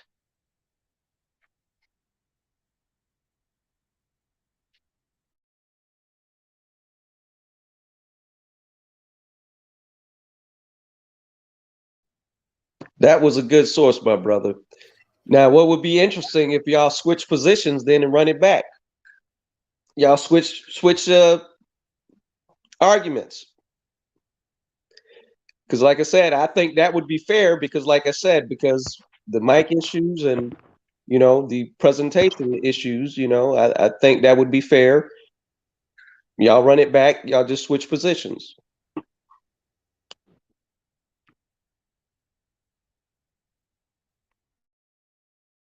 How do you mean switch positions? So what am I arguing? What is he arguing? Right. You'll take his current position against, and he'll take your for position. He's not going to argue my for position without bias. Well, if he sets up his presentation, he can do that. If he's going to argue for the position that Halie Selassie was, Well, I'm just saying. I'm just trying to give some. That's interesting. I mean, I wouldn't be against it necessarily, but you know what I'm saying. I don't know because I can argue Shaw, either what you side. think, man? What you think about the debate, bro? Who you think won, Shaw? You ain't saying nothing about it. We already established who won. You won, brother. You won, brother. No, I'm not Shaw. arguing. I'm Shaw not arguing to win. Bro, I'm just saying, I'm asking you, get my information. Shaw wasn't a judge. Okay. I'm just asking him what he thought. He probably messing with them babies. You brought a great argument. You know? Yeah. Hey, can I answer a question? You brought a good argument, brother. I like your argument. You can did I ask very a well. question to Brother Xion? Can I be heard? What can happened? I ask Brother Xion a question? Yeah. Okay. You said that the brother couldn't show, or that you had showed that. Run back to me what you said about the L3. You say L3 DNA that you showed? The L3 DNA, L3 DNA. In fact, I have a map. I have a map on it somewhere where I had it showed the transmigrations of the genetic bloodlines from out of Ethiopia into southern Arabia and up toward India, right? So, and then it showed the retransmigrations of the genetic lines from Arabia back down into northern and the east coast of Africa with the Arabian, you know what I'm saying, you know, the Islamic invasions of northern Africa, right? So it shows this, and it shows with arrows. It's like, it looks comical, like a child could understand it. But it shows that the L3 is the L2 and the L3 move forward. Now L2 and L3 are more connected to the Southern African sub-Saharan bloodlines, but at the same time, the Ethiopian also shared 50% or half of their traits with what they called Eurasian or the Afro-Asiatic haplogroups from Yemen, the Yemeni Jewish bloodlines and stuff. There's also the Algerians who are connected to the Ashkenazi and Sephardics, and the Palestinian bloodlines that are also Arabic, but they still have the. You feel what I'm saying? So we have right. So we have a proof of a mixing of genealogies and gene pools, that Ethiopia was not an outsider to these biblical stories, these biblical accounts, these family bloodlines, these traditions, these practices, and that more so than not, the historical counts of the Ethiopians and the Solomonic story, based upon even the traditions that exist now, are far more substantiated than not. Great. I appreciate that. Now, Jeshu, I'm going to refer to you on this next question as a follow-up to the answer that he just gave me, right? Because from what I understand, he's connecting the L3 haplogroups to the lineage of Halie Selassie through Solomon.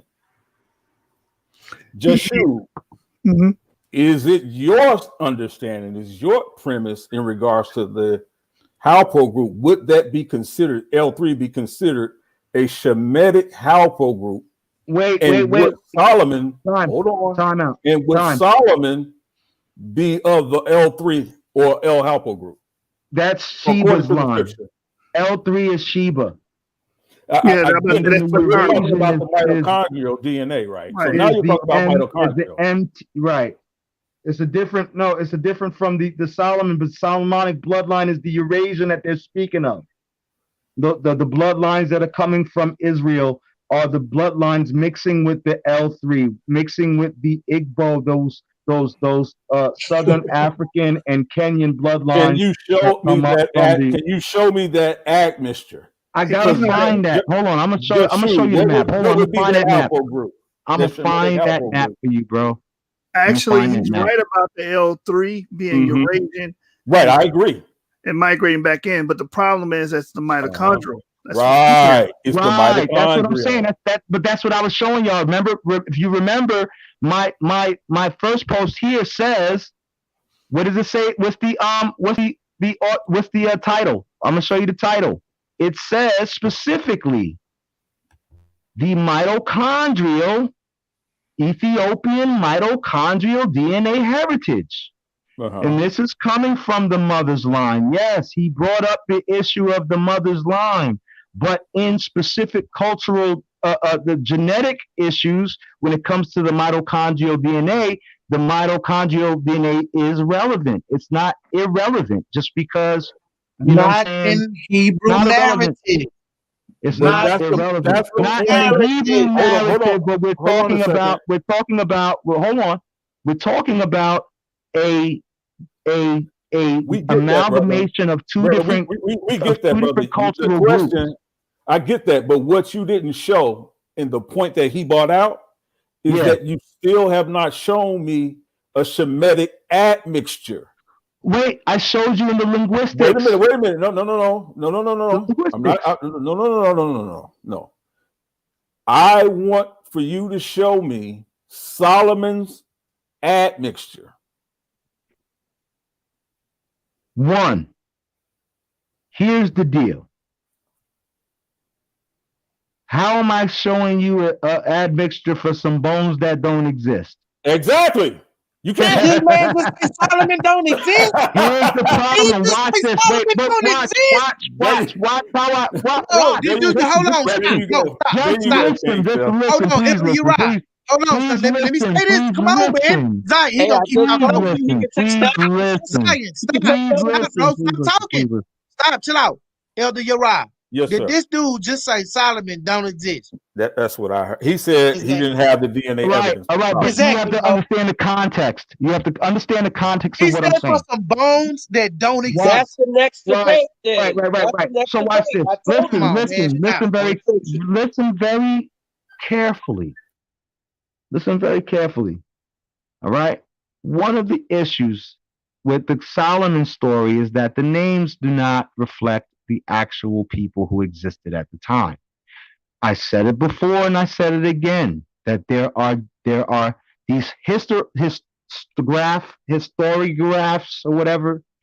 Okay, they're folklore that are based on specific family lines. That's not necessarily used in those names or terminologies and translations that we receive later on in the history. Okay. Later on in time, after oral history is written down, names become different. People write under different aliases. You have people who falsify information, so we're not going to ignore that factor. But at the same time, what we have to look at is tradition and the dating and the timeline, the years that a tradition has been practiced in relation to a specific story. It's like trying to piece a puzzle together. I don't know if y'all watch CSI like I do. I watch all kinds of, legal shows and forensic files. Okay, got to know how to put the puzzle together. All right. So when you're looking at this, you're looking at the genetics. When you're looking at the history, the Bible stories, even with the knowledge that there is false information in there is truth within the information. Are the Egyptians real people? Just because there's untruths in the Bible, so we say, well, the Egyptians didn't exist, or the Egyptians that we thought they weren't the real Egyptians, or this wasn't really this person, or this wasn't really that person. We know for a fact that this happens all the time. Yes. So stop trying to be biased and putting like a small bracket on this folk tale that has a lot to do with actual genetic lineage that I'm showing you. I'm showing you the haplotypes. I'm showing you the origins. Now, if we're going back to the gene pool of the kings, the Kebra Nagast is called the glory of the kings. One of the main issues that you guys don't understand is that even amongst the Mediterranean people, the people of Iraq, who looked up to characters such as Nimrod and Cush and Ham and all of these biblical characters, all of these genealogies come back down to one single kingdom. And one of the main reasons why the Israelites connected themselves to the Ethiopian women, even in Deuteronomy, when they killed off all of the Midianite men and the women who had children, they took women and wives unto themselves. So we have a long history, a long, detailed history of genetic mixing between the Israelites, the Judeans, the upper class Israelites.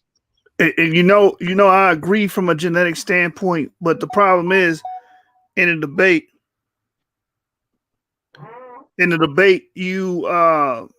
He brought out the fact that in the Bible and the way they did it during biblical times is they trace ancestry and genealogy through the paternal side. And you brought forth maternal ancestry as proof. You know what I'm saying? I believe you never questioned or you never answered his position on the paternal side.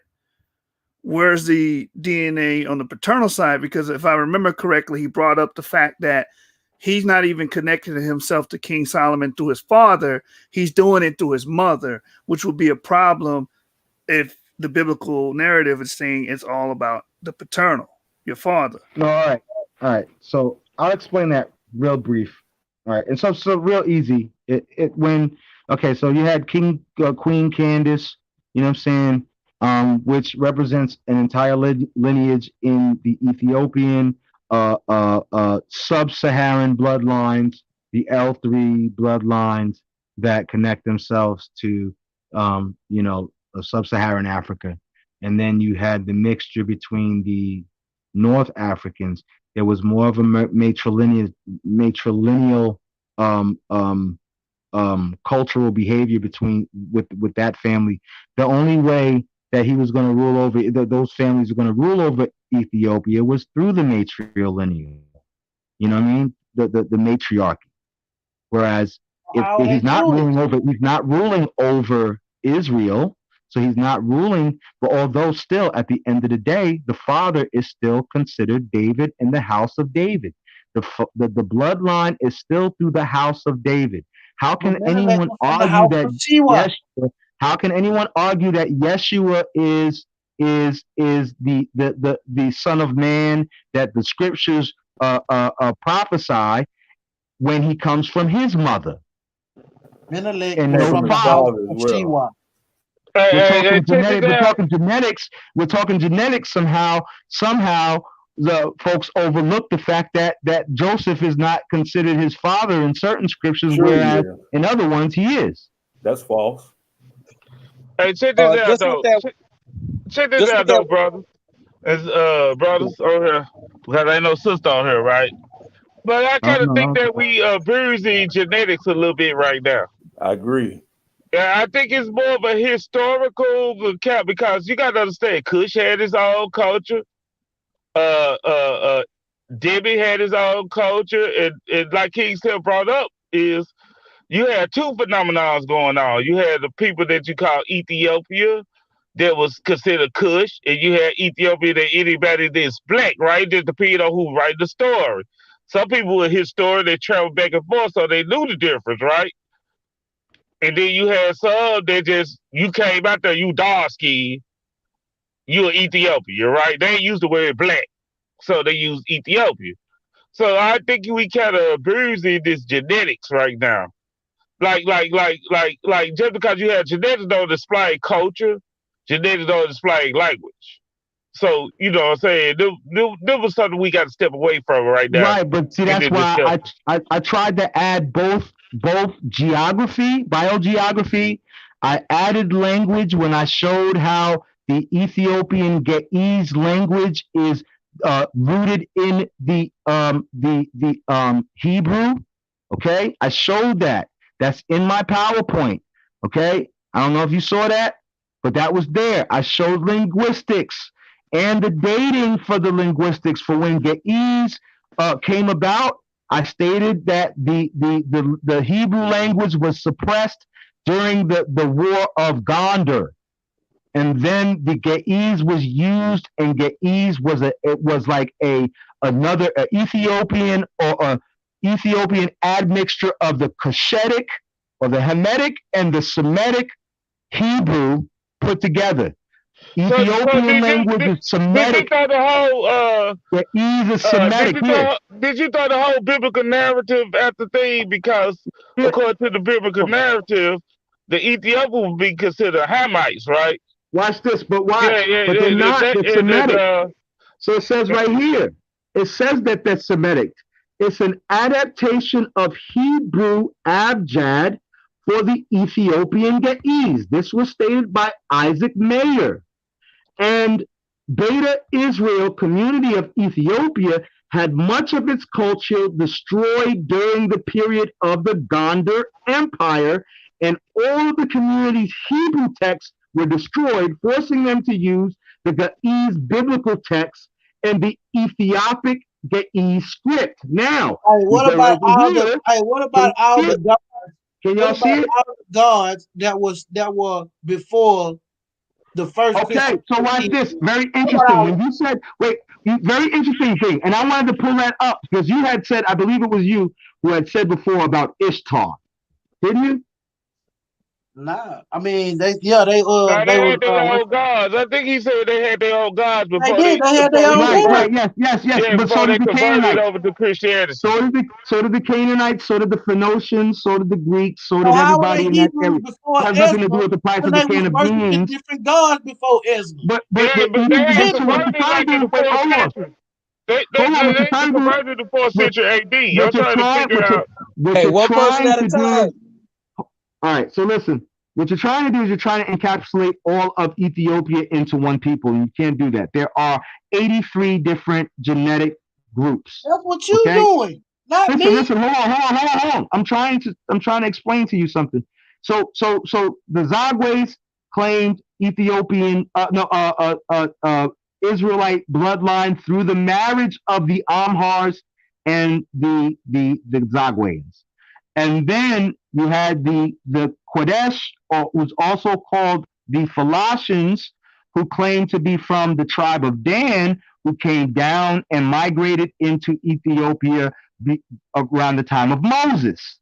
Okay, and then you have a couple of other different groups from even Yemen who came after the second destruction of the Temple of King Solomon. Okay. There was also another group within Ethiopia. So you got 83 different groups, and there's a small pocket that all have historical, genealogical stories different from each other about their Israelite genetic bloodlines. All of them having a history going from different dates in the same geographical region. Hey, what about the Omo 1 tribe and the Omo 2 tribe? They don't have no count of these Hebrew Israelites, and they're like the oldest people in the world. You still had those. I'm just saying, the genetic, I think you kind of bruising it a little bit, right? It has some validation, but you got to know how to use it.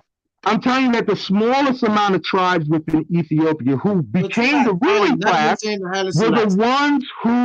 the ones who had the Israelite bloodline, but the larger portion of the people that lived there were of sub-Saharan religious groups. They had different religions. They were not Israelites. So Ethiopians have always been an admixture of people, just like Egypt.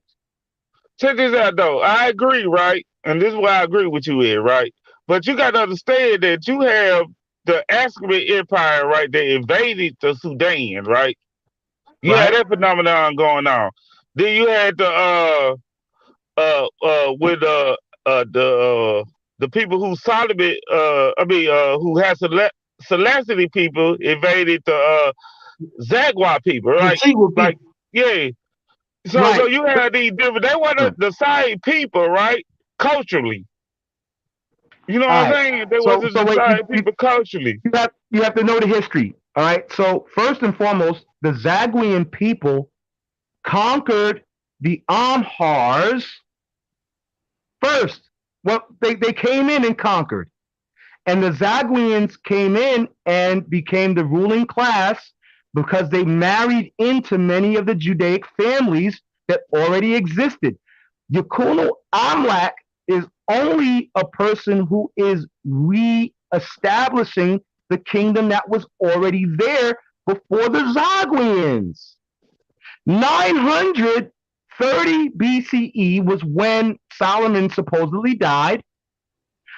820 BCE was when the